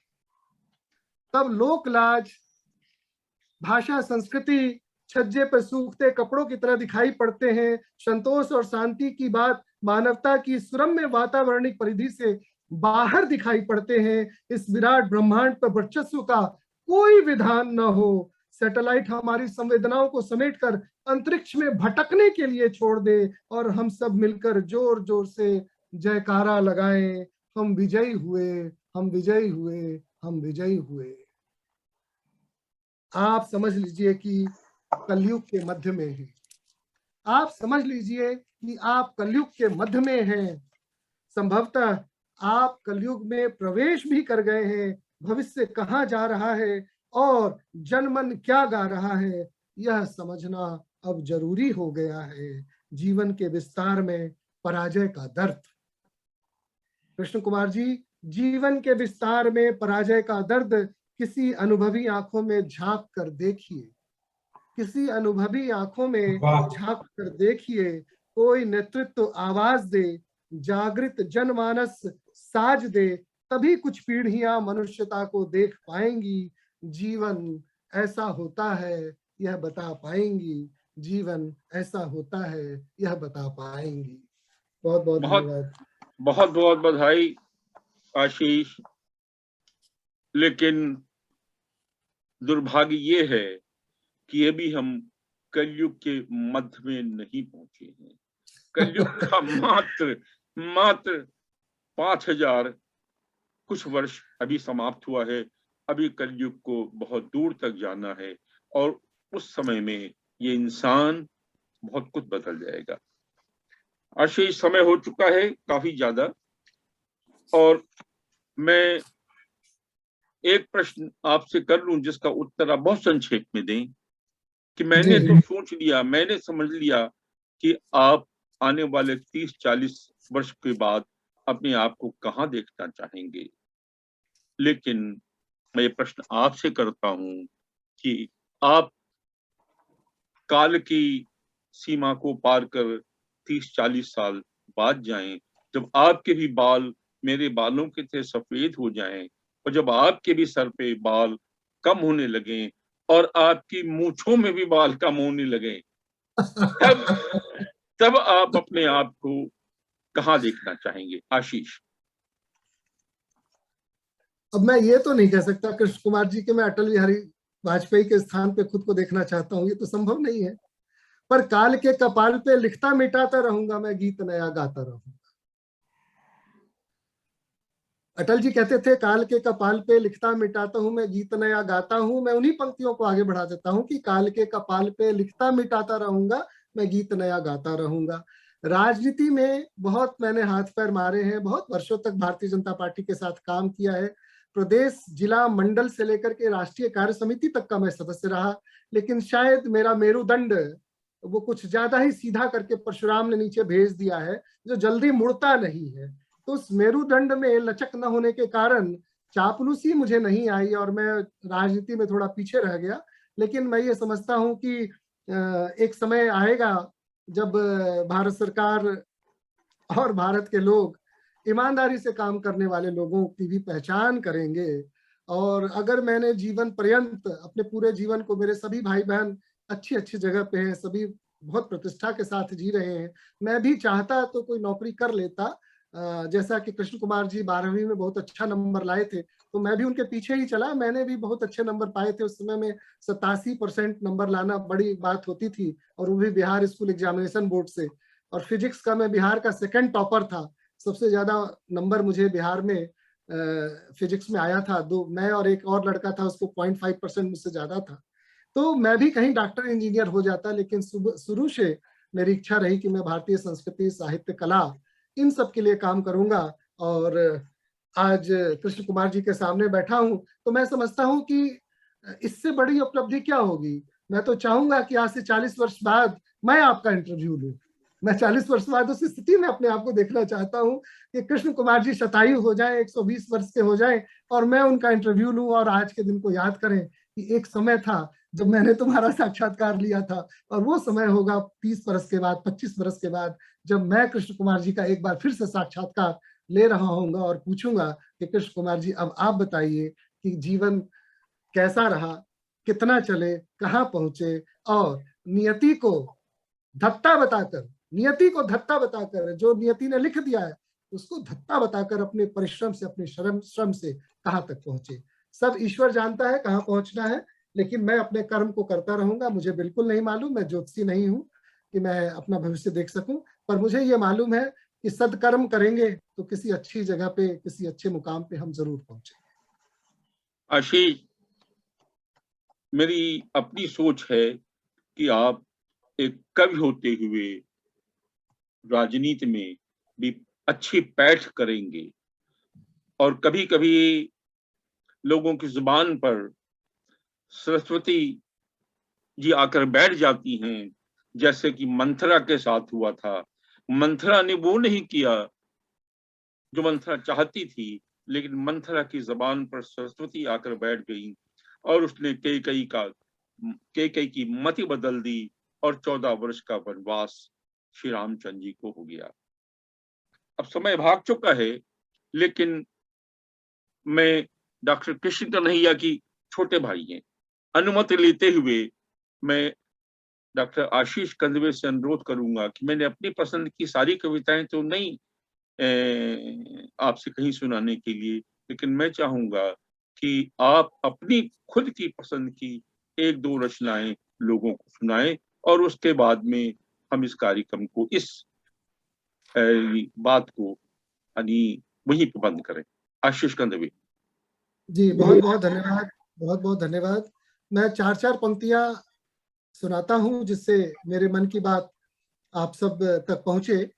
बहुत छोटी सी कविता कि मैं व्योम की अपरिभाषित सत्ता हूँ। आदरणीय कृष्ण कन्हैया जी बहुत सारे मुक्तक लिखते हैं, 2-4 मैंने भी लिखे हैं।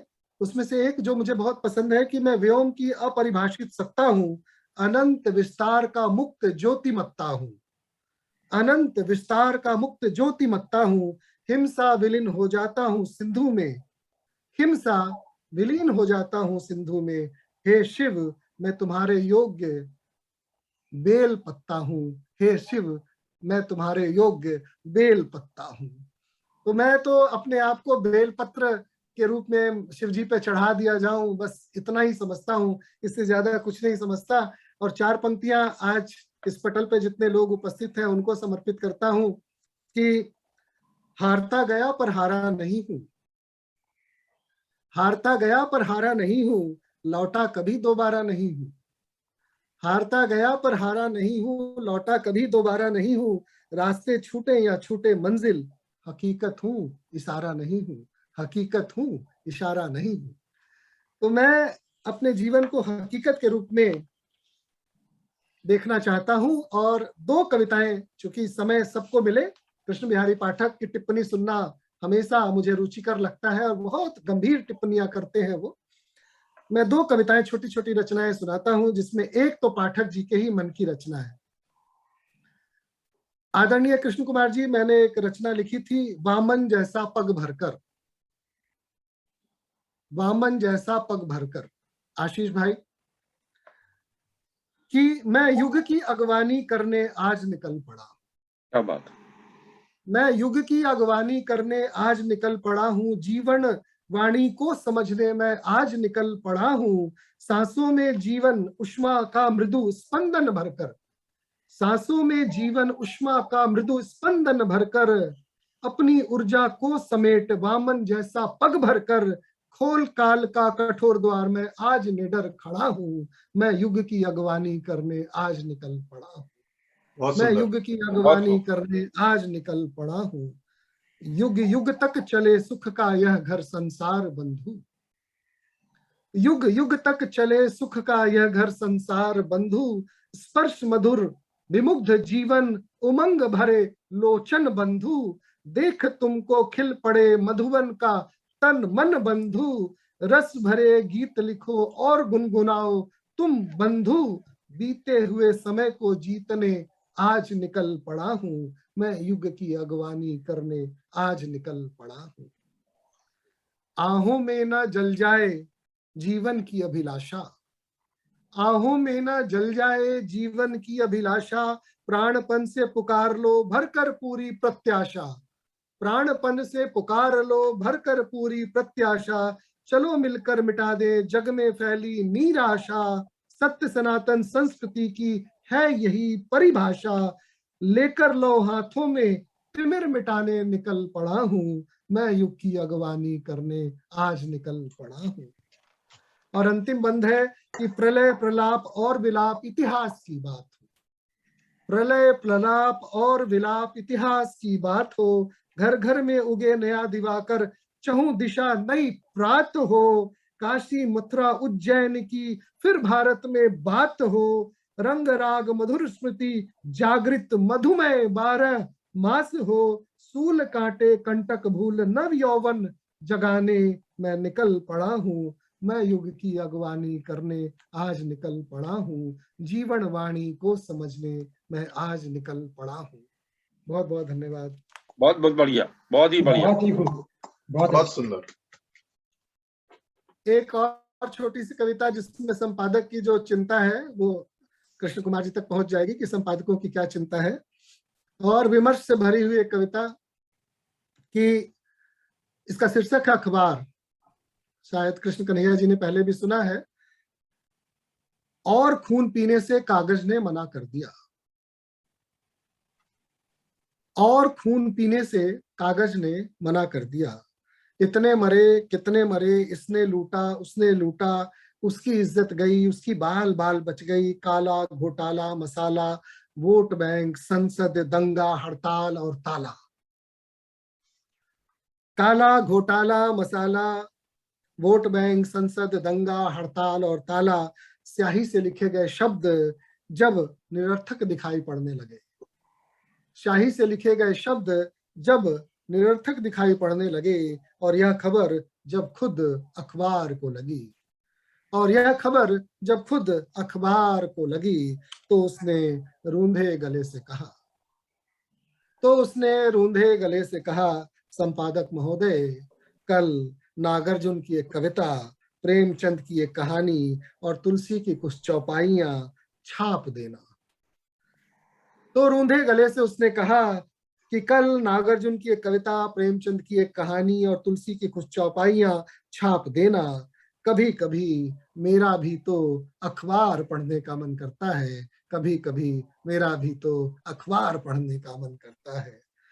तो मैं हमेशा यही कहता हूं कि आपका मन क्या करता है वो आप जानते हैं, और जो आपका मन करता है अगर आप वो नहीं करते हैं तो समझ लीजिए कि आप सृष्टि के विरुद्ध चलते हैं। कृष्ण कन्हैया जी को एक 4 पंक्ति पढ़ करके अपनी वाणी को विराम दूंगा। आप गजल बहुत अच्छा लिखते हैं और मैंने भी इन दिनों में 2-4 गजलें लिख मारी हैं। अब व्याकरण के दृष्टि से तो उसको आप परख लीजिएगा, लेकिन आज अवसर है कि आप सबको ये भी बता दूं कि मैंने कुछ छोटी मोटी गजलें लिखनी भी शुरू कर दी हैं। और एक मिसरा और 2-4 शेर देखिए कि उनका बदला तौर तरीका अच्छा है, उनका बदला तौर तरीका अच्छा है, कहने का अंदाज सलीका अच्छा है। वाह, कहने क्या का बात, अंदाज सलीका अच्छा है, वाह, उनका बदला तौर तरीका अच्छा है, कहने का अंदाज सलीका अच्छा है। और कातिल के हक में आता है सोचो तो, कातिल के हक में आता है सोचो तो, सरकारी इनाम वजीफा अच्छा है। अच्छा है, वाह, सरकारी इनाम वजीफा अच्छा है। 2-4 कदम चलकर ही थक जाए जो, 2-4 कदम चलकर ही थक जाए जो, उसके हिस्से सख्त लतीफा अच्छा है। वाह, उसके हिस्से सख्त लतीफा अच्छा है। और हाथ हमारे दोस्त हमेशा रहते हैं, हाथ हमारे दोस्त हमेशा रहते हैं, चाहे वो कमजोर खलीफा अच्छा है, चाहे वो कमजोर खलीफा अच्छा है। और अरुणा जी को समर्पित ये शेर कि पतझड़ के मौसम में बहार क्या देखूं, पतझड़ के मौसम में बहार क्या देखूं, अपने घर का तुलसी चौरा अच्छा है, अपने घर का तुलसी चौरा अच्छा है, उनका बदला तौर तरीका अच्छा है, कहने का अंदाज सलीका अच्छा है। बहुत बहुत धन्यवाद। वाह, वाह, वाह, बहुत खूब, बहुत अच्छा। बहुत बहुत धन्यवाद आशीष। बात करने को, सुनने को तो बहुत मन कर रहा है, लेकिन अब इस बात को अभी फिलहाल के लिए यहीं विराम देते हैं। और मैं अब आमंत्रित करता हूं डॉक्टर कृष्ण कन्हैया को। डॉक्टर कन्हैया जी, बहुत बहुत धन्यवाद कृष्ण जी और आशीष। इतना बढ़िया कार्यक्रम, सारी चीजें इतनी बेबाक ढंग से आशीष ने रखी है, और सारी विधाओं में उन्होंने चीज सुनाई, वो चाहे मुक्तक हो, वो गजल हो, वो आधुनिक कविताएं हो, और कुछ कविताएं तो क्या बात है, अखबार और जो कविताएं हैं बिल्कुल इतना बढ़िया व्यंग। तो बहुत बहुत आप दोनों का आभार। वक्त की अगर किल्लत नहीं होती तो हम लोग आपको आगे भी सुनते हैं, लेकिन और ये मैं उम्मीद करता हूं कि हम लोग आशीष को फिर लाएंगे और बिल्कुल कवि के रूप में एक बार फिर से सुनेंगे आशीष को हम लोग। तो अब प्रोग्राम को आगे एक बात और मैं बता दूं कि आशीष कृष्ण कुमार जी से बहुत सारी समानताएं हैं आशीष की। मेरे से एक समानता है कि इनकी पैदाइश भी पटना में हुई है, इनका भी शैक्षणिक इनका जो कार्यक्रम वहां हुआ, मेरा भी, मैं पटना से रहता हूँ और कंकड़बाग राजेंद्र नगर से बहुत नजदीक होता है, तो बिल्कुल स्टोन थ्रो डिस्टेंस पे है। तो बहुत बहुत आभार। और आशीष को मैं हमेशा छोटा भाई के रूप में देखता हूँ। बहुत बहुत अच्छा लगा आशीष को सुन के। तो प्रोग्राम को मैं आगे बढ़ाते हुए अब मैं जो पूर्व नियोजित जो टिप्पणियां हैं वो मैं लूंगा, और इस श्रेणी में सबसे पहले मैं चाहूंगा कृष्ण बिहार पाठक जी को बुलाना। राखी कृष्ण विहार पाठक जी को लाया जाए मंच पे। कृष्ण बिहारी जी जो है वो राजस्थान से हैं और मैंने इनसे कल बातचीत की थी, तो बातचीत करके लगा ही नहीं कि मैं इनसे पहली बार बात कर रहा हूँ, और मैंने इनसे गुजारिश की थी कि आप आएं और बिल्कुल बुलेट पॉइंट पे जितना ज्यादा आप इनके बारे में बता सकें और यहाँ हमारे श्रोता इनसे सीख सकें। पाठक जी स्वागत है। जी, सभी को सादर नमस्कार। गीतांजलि अंतरराष्ट्रीय उत्सव के 24वें सत्र में आप सभी का मैं हार्दिक अभिनंदन करता हूं और सभी का हार्दिक अभिवादन करता हूं। और कंदवे जी ने जिस गजल से आज को मेरे पास बात को छोड़ा, वहीं से मैं शुरू करता हूं कि दिनकर जैसा ओज और नागार्जुन फक्कड़ अच्छा है, दिनकर जैसा ओज और नागार्जुन फक्कड़ अच्छा है, राहुल सांकृत्य सा यायावर और घुमक्कड़ अच्छा है। और जिसने सच्चा अर्थ दिया इस उत्सव को, कवि श्रेष्ठ आशीष कंदवे अच्छा है। बहुत खूब। आज की भेंट वार्ता से समृद्ध होने के बाद मुझे यह कहना है, डॉक्टर आशीष कंदवे जी के बहुआयामी व्यक्तित्व की रेखाएं भास्वर और स्पष्ट हैं। वे एक भावुक कवि और मैं कहूं संकल्प और सिद्धि के कवि हैं, हृदय और बुद्धि के कवि हैं, विचार और भाव की समृद्धि के कवि हैं। वे प्रज्ञावान लेखक, सुप्रसिद्ध और प्रतिबद्ध प्रकाशक, नीर क्षीर दृष्टि संपन्न समर्थ समालोचक, विचारवान वार्ताकार होने के साथ साथ देश देशांतर में दिग्दिगंत भारतीय साहित्य और संस्कृति के संरक्षण, संवर्धन और हस्तांतरण के लिए प्रतिबद्ध संस्कृति कर्मी है। साहित्यिक सांस्कृतिक व्यक्तित्व के साथ ही आपकी राजनीति और खेल जगत में खासी पकड़ है और इन क्षेत्रों में भी आपने उल्लेखनीय उपलब्धियां हासिल की हैं। भाषा, साहित्य और संस्कृति के क्षेत्र में आपने सतत सकारात्मक और उन्नतशील कृतित्व से एक बहुत बड़ी रेखा खींची है। इस दृष्टि से यदि मैं आपको वर्तमान परिदृश्य में कला, साहित्य और संस्कृति का सबसे सुंदर हस्ताक्षर कहूं या भारतीयता का शुभंकर, तो कोई अतिशयोक्ति नहीं होगी। मुझे जयशंकर प्रसाद के ध्रुव स्वामी की एक पंक्ति याद आती है, जहां वे लिखते हैं, मेघ संकुल आकाश की तरह जिसका भविष्य घिरा हो, उसकी बुद्धि को तो बिजली के समान चमकना ही चाहिए। अर्थात जब आकाश का उजाला चारों ओर से घेरकर बादल अंधकार से भर देते हैं तो आकाश के गर्भ से बिजली चमकती है।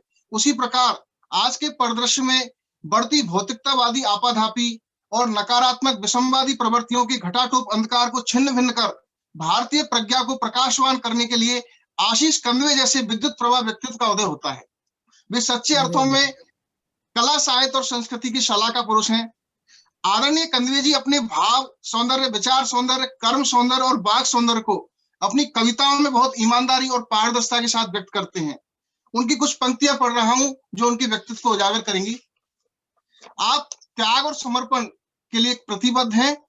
उनकी पंक्ति है, शूल त्रिशूल सब सौंप कर जाऊंगा, सुख दुख मूल सब सौंप कर जाऊंगा, मुट्ठी भर राख उठा लेना मिट्टी से, पत्ते फल फूल सब सौंप कर जाऊंगा। उनके संघर्ष और साहस को प्रतिबिंबित करती पंक्तियां, थोड़ी सी रोशनी दिए से बचाकर लाए हैं, विपरीत परिस्थितियों में भी हम मुस्कुराए हैं, कई अनुत्तरित प्रश्न हैं मेरे जीवन में भी, निगाहें फिर भी जमाने से मिलाते आए हैं। तो स्वीकार का और संघर्ष का जो स्वीकारोक्ति है वो उनमें प्रबलता के साथ उपलब्ध है। सृजन की सुगंध देखिए, अभिव्यक्ति से मैं आकाश को छू लेता हूँ, फूलों की खुशबू से विश्वास को छू लेता हूँ, बस तुम मुझे मुस्कुराकर देखते रहना, प्यार के रंगों से मैं पलाश को छू लेता हूँ। आपके व्यक्तित्व में जो सहजता का छंद है वो इन पंक्तियों में नजर आता है। मुझे नहीं भाता आडंबर, मुझे नहीं छूना तेरा अंबर, यथार्थ के धरातल पर ही सदा एक रस हो चलना है, नित नई लहरों में रहना है, नित नई लहरों में रहना है। तो नवाचार और सहजता दोनों आपके छंद में है। संकल्प सिद्धि के आप कवि हैं। लक्ष्य यह है कि अंधेरा मिटे, नित नया दीपक आंधियों में जलता रहे, रोशनी धीरे ही सही पर संग हवा चलती रहे, पर संग हवा चलती रहे। और आज जो कविता इन्होंने पढ़ी थी, युग की अईवानी, ये तो मेरी प्रिय कविता है। यहाँ दो शब्दों पर मैं ध्यान दिलाना चाहूंगा। आपने लिखा बामन और बामन जैसे पग, ये दोनों शब्द बड़े गहरे अर्थ लिए हैं। बामन शब्द हमारी साधारणता का और मानव की लघुता का परिचायक है, और बामन जैसे पग उस लघुता में विराटता का प्रतीक है। वहीं एक और बात इन्होंने लिखी इसमें, युग युग तक चले सुख से यह घर संसार बंधु। यहाँ ध्यान देने की बात है, आप ये नहीं कहते कि युग युग से चले यह संसार बंधु, आपने जोड़ा है घर संसार बंधु। संसार का चलना बड़ी बात नहीं है, संसार का घर की तरह चलना बड़ी बात है। वसुदेव की कुटुंबकम की जो भावना है वो बड़ी बात है। इन्हीं बातों के साथ मैं अपनी बात को विराम देता हूँ। बहुत बहुत धन्यवाद, आभार। बहुत बढ़िया कृष्ण बिहारी पाठक जी, आपने जो जो जो टिप्पणी दी है बिल्कुल सार्थक और टू द पॉइंट। और जैसा आशीष ने कहा भी था कि कृष्ण बिहारी जी का पाठक जी का जो टिप्पणी होती है वो सच में सुनने लायक होती है। बहुत बहुत आपका आभार।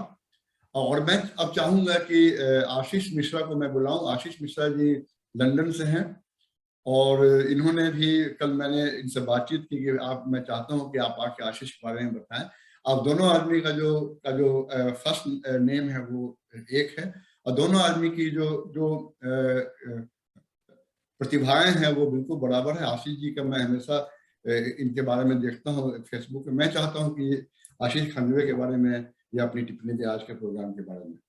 जी आशीष मिश्रा जी, स्वागत है। जी, बहुत बहुत धन्यवाद। मैं सभी को प्रणाम करता हूँ, इस पटल को प्रणाम करता हूँ।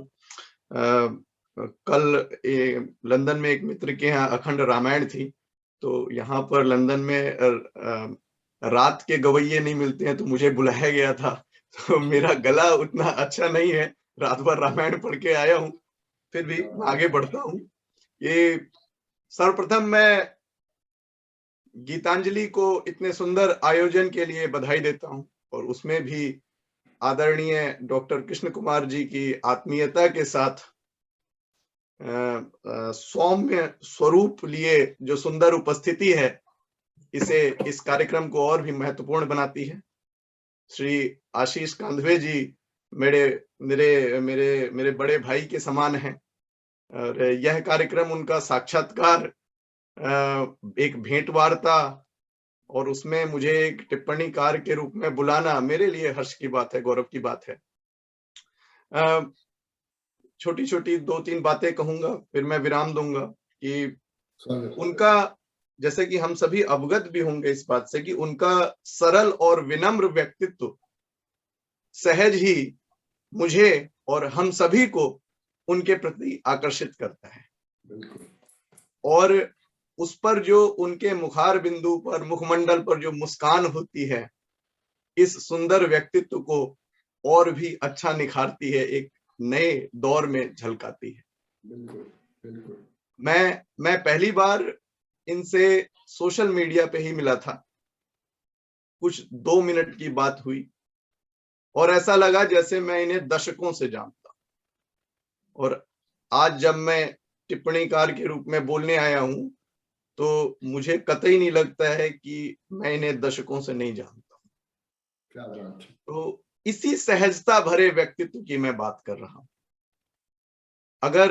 अगर 2 ऐसे व्यक्ति आशीष कांधवे जी से मिलने जाएं, एक दशकों से जानते हों और एक को कुछ वर्षों से, दोनों से मिलने की जो आतुरता होती है उनके अंदर, दोनों से समान भाव से बातचीत की जो लय होती है वह दोनों में सम होती है। यह एक ऐसी मैं कहूंगा कि ये एक ऐसी विनम्रता है जो हमारे लिए सीखने योग्य है। मैं एक प्रवास में रहकर कुछ साहित्य पर काम कर रहा हूँ, कविताएं लिखता हूँ, कहानियां लिखता हूँ और एक ऐसे व्यक्ति का मुझ पर प्रभाव पड़ना, डॉक्टर आशीष कांधवे जी का, जिन्होंने कि सही मायनों में प्रवासी साहित्य के लिए सिर्फ काम ही नहीं किया है, इस पर उन्होंने अध्ययन किया है। तो ये एक बहुत ही रोचक इनका व्यक्तित्व जो मेरे लिए है। हम जब भी सोशल मीडिया पर जाते हैं तो उस पे एक शीर्षक नजर आता है यथा कथा, लगभग प्रतिदिन। उस शीर्षक का नाम होता है आज की कविता और वे कांधवे जी लिखते हैं। वे क्या क्या नहीं लिखते हैं, वे लिखते हैं कि लहर लहर में उठता हूं, लहर लहर में गिरता, इंदु बन लहराता, आकाश कभी क्षीर सिंधु में मिलता, संध्या की समेट कर उदासी और बादल के प्रयास, वन उपवन और आंगन तेरे में ही हंसता और खिलता, लहर लहर में उठता हूँ, लहर लहर में गिरता। बहुत खूब। इनकी जो शब्दों की वानगी है, अभी उन्होंने एक कविता सुनाई, उसमें एक उसका वाक्यांश था कि संज्ञा को विशेषण का दर्जा दिया गया हो। अब जितने साहित्यकार हैं, समझदार हैं, बुद्धिमान हैं, वे संज्ञा और विशेषण और व्याकरण में इन्हें ढूंढते रहें और इनमें इन पंक्तियों के मायने से वो क्या बतलाना चाहते हैं इसको समझने का प्रयास करें। उनकी कविताएं जो हैं हमेशा कुछ नया देती हैं, या यूं कहें हम कि वे अगर पुराने को भी इनके शब्द, इनके भाव, इनकी परिकल्पना एक नया गठन देती है, एक शुद्ध माला लगती है, विशुद्ध प्रेरणा लगती है। और ऐसा हो भी क्यों ना, अगर एक व्यक्ति नियमित रूप से ऐसा साहित्य लिखता है जो सकारात्मक ऊर्जा देता हो, नया विचार देता हो, या जटिल विषयों को झकझोड़ने का काम करता हो, आपको पुनः नया बनाता हो। मैं अगर किसी ऐसे साहित्यकार को जानता हूं, उनमें से एक डॉक्टर आशीष कांधवे जी हैं। कांधवे जी एक प्रखर वक्ता तो है ही, हम सभी जानते हैं। वक्ता होने में मेरे हिसाब से भाषा पर पकड़ तो होनी ही चाहिए, बहुतों को होती है, लेकिन विषय पर पकड़ होनी चाहिए। विषय का ज्ञान नहीं होना चाहिए, विषय पर पकड़ होनी चाहिए। ये दो अलग अलग बातें हैं, पृथक बातें हैं। विषय का ज्ञान होना ही पर्याप्त नहीं है, और जितना मैंने इनको सुना है, समझा है, पढ़ा है, इन्हें एक विषय को अगर छूते हैं तो उसके अंत तक जाते हैं, उसे पढ़ते नहीं, उसे अपने अंदर गढ़ते हैं। और जब तक हम किसी चीज को अपने अंदर गढ़ नहीं लेते, आप उसके स्वच्छंद वक्ता बन नहीं सकते। तो आपका भविष्य आशीष जी, ये आप 21वीं सदी का आदर्श आदमी हो। आप सूरज हो, सूरज का धीरज हो, अतः व्योम हो। दिनकर जी से बहुत ज्यादा परिचित हो आप।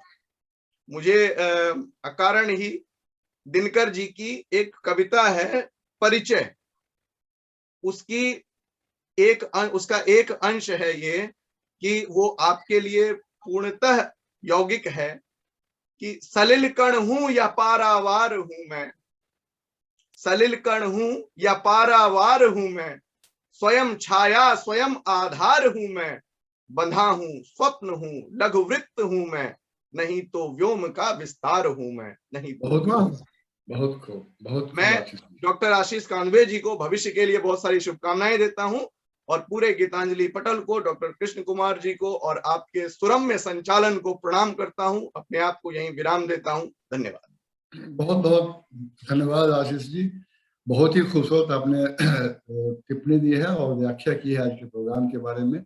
अब मैं इस कड़ी में मैं कोमल वर्मा को बुलाना चाहूंगा। कोमल जी, आप, मैंने आपको देखा है। कोमल जी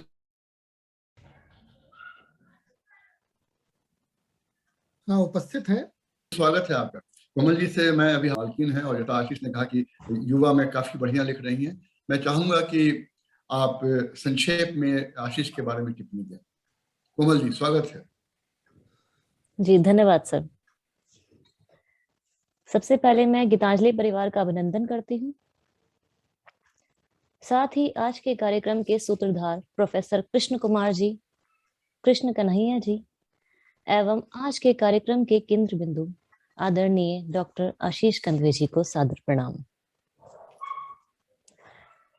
पटल पर उपस्थित सभी आदरणीय जनों को यथा योग्य अभिनंदन करते हुए मैं अपनी बात रखती हूँ। आदरणीय डॉक्टर आशीष कांधवे जी के व्यक्तित्व को सूर्य और दुर्वा के दो प्रतीकों से परिभाषित किया जा सकता है। संघर्ष और चुनौतियों का सामना वे सूर्य की ओजस्विता, गति और निरंतर्य से करते हैं। संघर्ष के बिना जीवन सार्थक ही नहीं हो सकता। जैसे सोना, सोना जब तक तपता नहीं है तब तक कुंदन नहीं हो जाता। वैसे ही व्यक्ति जब तक संघर्षों के ताप से तपता नहीं है तब तक वह कवि, लेखक, साहित्यकार नहीं हो सकता। आशीष जी ने जीवन में कई मोर्चों पर संघर्ष किया है, चाहे वो आर्थिक क्षेत्र में संघर्ष किया हो, सामाजिक, साहित्यिक, सांस्कृतिक या भाषाई क्षेत्र में। आशीष जी के व्यक्तित्व को मैं 4 पंक्तियों से परिभाषित करूंगी। सबसे पहले, नींद आंखों में कहाँ आती है, नींद आंखों में कहाँ आती है, मैंने ख्वाब भी इतने ऊंचे सजा रखे हैं। कहाँ मिली हैं अभी खुशियां मुझे, कहाँ मिली हैं अभी खुशियां मुझे, कितने ही पल तो मैंने संघर्ष में बिताए हैं। मिलेगा मुझे भी एक दिन ये आसमान, मिलेगा मुझे भी एक दिन ये आसमान, यकीन है मुझे जिंदगी में कितने ही अरमान मैंने इस ख्वाब पर लुटाए हैं। क्या बात है, बहुत खूब, बहुत खूब। मूल रूप से डॉक्टर आशीष कंदवे साहित्य, संस्कृति एवं भाषा के लिए संघर्षरत रहे हैं। आज वे समय आ गया है कि राष्ट्रीय अस्मिता के महत्वपूर्ण मुद्दों को नई पीढ़ी के बीच में आप सफलता से रख रहे हैं। मैंने कभी भी किसी भी विषय पर आपको हार मानते हुए नहीं देखा। आप हमेशा कहते हैं, चाहे तो मैं जीत जाता हूं या सीख जाता हूं। आशीष कंदवे जी आशीष जी के जीवन का मूल मंत्र यही है, जिसमें वे हमेशा सीखते हैं, कभी भी हारते नहीं हैं। नए लोगों को साथ लाना आपकी उदारता है। राष्ट्रीय चेतना और जागरूकता से संबंधित विषयों को केंद्र में रखकर ही साहित्य, संस्कृति और भाषा का प्रभाव हम सब पर होना चाहिए, और इस बात के आप प्रबल समर्थक हैं। राष्ट्र प्रथम, उसके बाद ही और कुछ है। भारतीयता की यही भावना आशीष जी को प्रथम पंक्ति में रखती है, और जाने अनजाने में ही लोग उनके अग्रसर हो जाते हैं। संघर्ष से तपकर निकला हुआ व्यक्ति ही हमेशा समाज के बारे में सोचता है, राष्ट्र के बारे में सोचता है, भाषा के बारे में सोचता है, साहित्य और संस्कृति के बारे में सोचता है। मैं तो यहाँ तक कहूंगी कि आशीष कंदवे जी संघर्ष के ही पर्यायवाची हैं। और एक बात और, वो हमेशा कहते हैं कि व्यक्ति को हमेशा अपने संज्ञा स्वरूप को इतना बड़ा कर लेना चाहिए कि उसे किसी विशेषण की आवश्यकता ही ना हो। तो आशीष कंदवे जी स्वयं अपने आप में ही एक विशेषण है। हम सबके लिए बहुत ही गौरव की बात है कि आप जैसे साहित्य अनुरागी, साहित्य सेवी, प्रखर कवि को हम सब सुन और देख पा रहे हैं। आपके दार्शनिक मनोभाव और उद्भावना एक सुचिंतक, विचारक के रूप में आपको स्थापित करती है।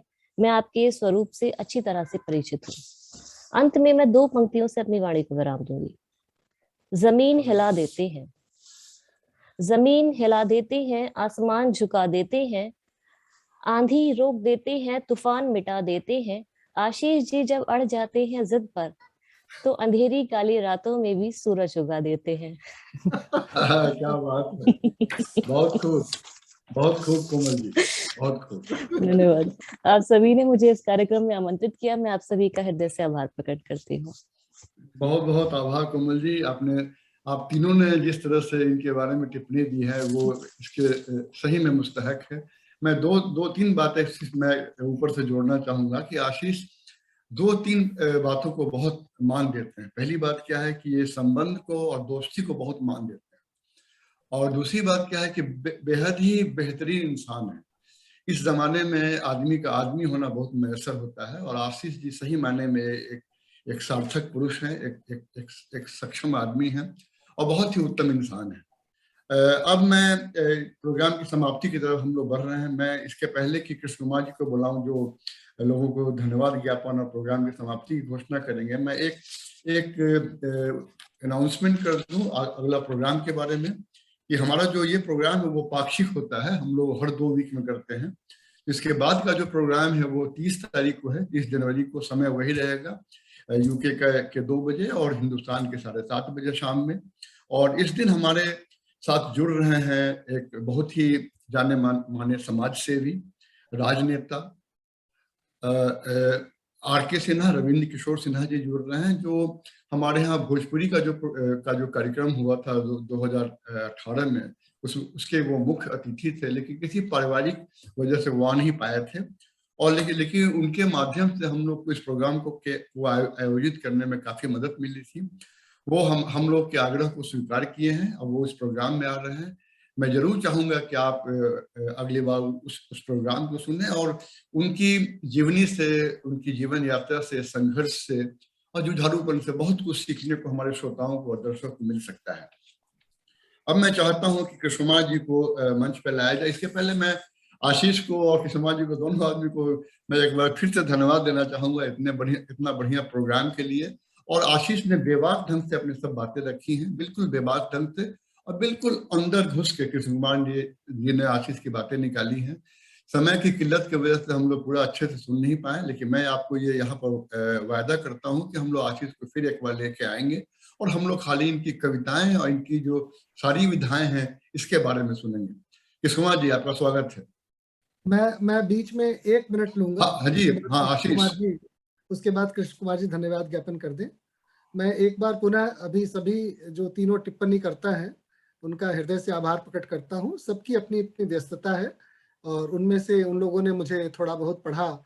आशीष भाई ने लंदन में अपनी व्यस्तताओं के बीच में रात भर रामायण का अखंड पाठ करने के बाद भी मेरे लिए समय निकाला, बहुत आभार। कृष्ण बिहारी पाठक जी पे तो मेरा अधिकार चलता है, मैं अधिकार से बात कर लेता हूँ, मेरे अनुज हैं। और हम लोग सब एक युग के निर्माता के रूप में हम लोग ऐसा काम करेंगे। आदरणीय कृष्ण कुमार जी, आदरणीय कृष्ण कन्हैया जी, आदरणीय कृष्ण बिहारी पाठक जी, देखिए 3 कृष्ण हैं यहाँ। मैं आप 3 कृष्णों के बीच में एक अकेला आशीष अर्जुन क्यों सफल नहीं होगा? इतने सारे जब कृष्ण होंगे तो एक अर्जुन को तो सफल होना ही है। तो मैं आप तीनों को प्रणाम करता हूँ। और कोमल, तुमने बहुत बढ़ा चढ़ा के बोला है और पता नहीं कहाँ से तुमने कविताएं निकाल के बहुत अच्छी बात कही। मुझे तो लग रहा था कि कुछ शिकायत करोगी कि पता नहीं आजकल संपादक लोग छापते नहीं है, ये नहीं करते, वो नहीं करते। पर अच्छी बात है कि बहुत सार्थक वक्तव्य आपका रहा। हृदय से आपका आभार। कोमल वर्मा जी, बहुत अच्छा लिख रही हैं आप, खूब बढ़िया लिखिए और खूब देश दुनिया में नाम कमाइए। और ऐसा समय आए कि आपका भी एक दिन कभी पटल पे साक्षात्कार हो, कृष्ण बिहारी पाठक का साक्षात्कार हो, तब लगेगा कि युवा पीढ़ी जो है वो भविष्य के साहित्य को लेकर के आगे बढ़ चुकी है। मैं इस पटल पे उपस्थित आदरणीय जय वर्मा जी, कविंद्र भैया, के सिंह, मैंने उनको देखा था, दिखाई नहीं दे रहे मुझे, प्रदीप त्रिपाठी, राहुल, प्रोफेसर उमापति दीक्षित और ऐसे जितने भी महत्वपूर्ण लोग हैं। मेरी अनुजा, मेरी सगी छोटी बहन है राखी बंसल, आजकल साहित्य में उसकी अभिरुचि बहुत हो गई है। और देखिए हम दोनों भाई बहन ऐसे जिसकी उम्र का पता ही नहीं लगता कि कौन कितने बरस का है। तो और कृष्ण कुमार जी की तरह हम चाहते हैं कि हम भी आपकी तरह ऊर्जावान बने रहें इस आयु में आकर भी। और एक दिन निश्चित रूप से आपने जो शुभकामनाएं दी हैं, जो आपकी मनोकामनाएं हैं और जो हम लोगों की निष्ठा है, वो सब फलीभूत होगी। आपके श्री चरणों में प्रणाम अर्पित करता हूं कि आपने गीतांजलि जैसे वैश्विक पटल पे मुझे आमंत्रित किया। हृदय से आप सबका आभार और गीतांजलि से जुड़े हुए सभी लोगों को यथा योग्य प्रणाम, नमस्कार, जय भारत। धन्यवाद आशीष। धन्यवाद कन्हैया, धन्यवाद आशीष। जो रहस्य में खोलना चाहता था तुमने राखी बंसल आशीष कंदवे की, डॉक्टर आशीष कंदवे की छोटी बहन है और गीतांजलि समुदाय के लिए बड़ा ही ठोस काम तमाम व्यस्तताओं के बीच करती आ रही हैं। और एक समय आएगा जब यूके में राखी बंसल भी अपने बड़े भैया की तरह काव्य क्षेत्र में एक बड़ा नाम कमाएंगी। ईश्वर करे राखी तुम्हारा भविष्य कुछ ऐसा ही हो। समय काफी बढ़ चुका है। मेरा काम आशीष कंदवे ने आसान कर दिया है। उन सबको धन्यवाद अच्छे तरीके से दे दिया है जिनको मुझे धन्यवाद देना था, जैसे कृष्ण बिहारी पाठक, आशीष मिश्रा और कोमल वर्मा। नाम कोमल वर्मा है लेकिन उनके काम बहुत दूरगामी हैं और उनकी भाषा में बड़ा ठहराव है, तो बहुत दूर तक मेरे ख्याल से कोमल वर्मा जी जो भी लिखती हैं वो लिखती जाएंगी। आप सबको बहुत बहुत धन्यवाद। और जितने भी लोग आज के इस कार्यक्रम से जुड़े हुए हैं उन सबको मैं सामूहिक रूप से धन्यवाद देता हूं गीतांजलि समुदाय के इस कार्यक्रम में जुड़ने के लिए। आप इसी तरीके से इस कार्यक्रम से जुड़ते रहें और कोई सुझाव हो जिसके माध्यम से हम इस कार्यक्रम को, इस कड़ी को और सफल बना सकें तो कृपया मुझे या डॉक्टर कृष्ण कन्हैया को अवश्य दें। अब बहुत बहुत अब मैं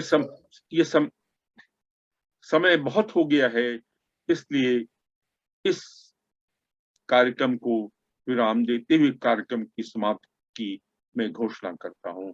धन्यवाद।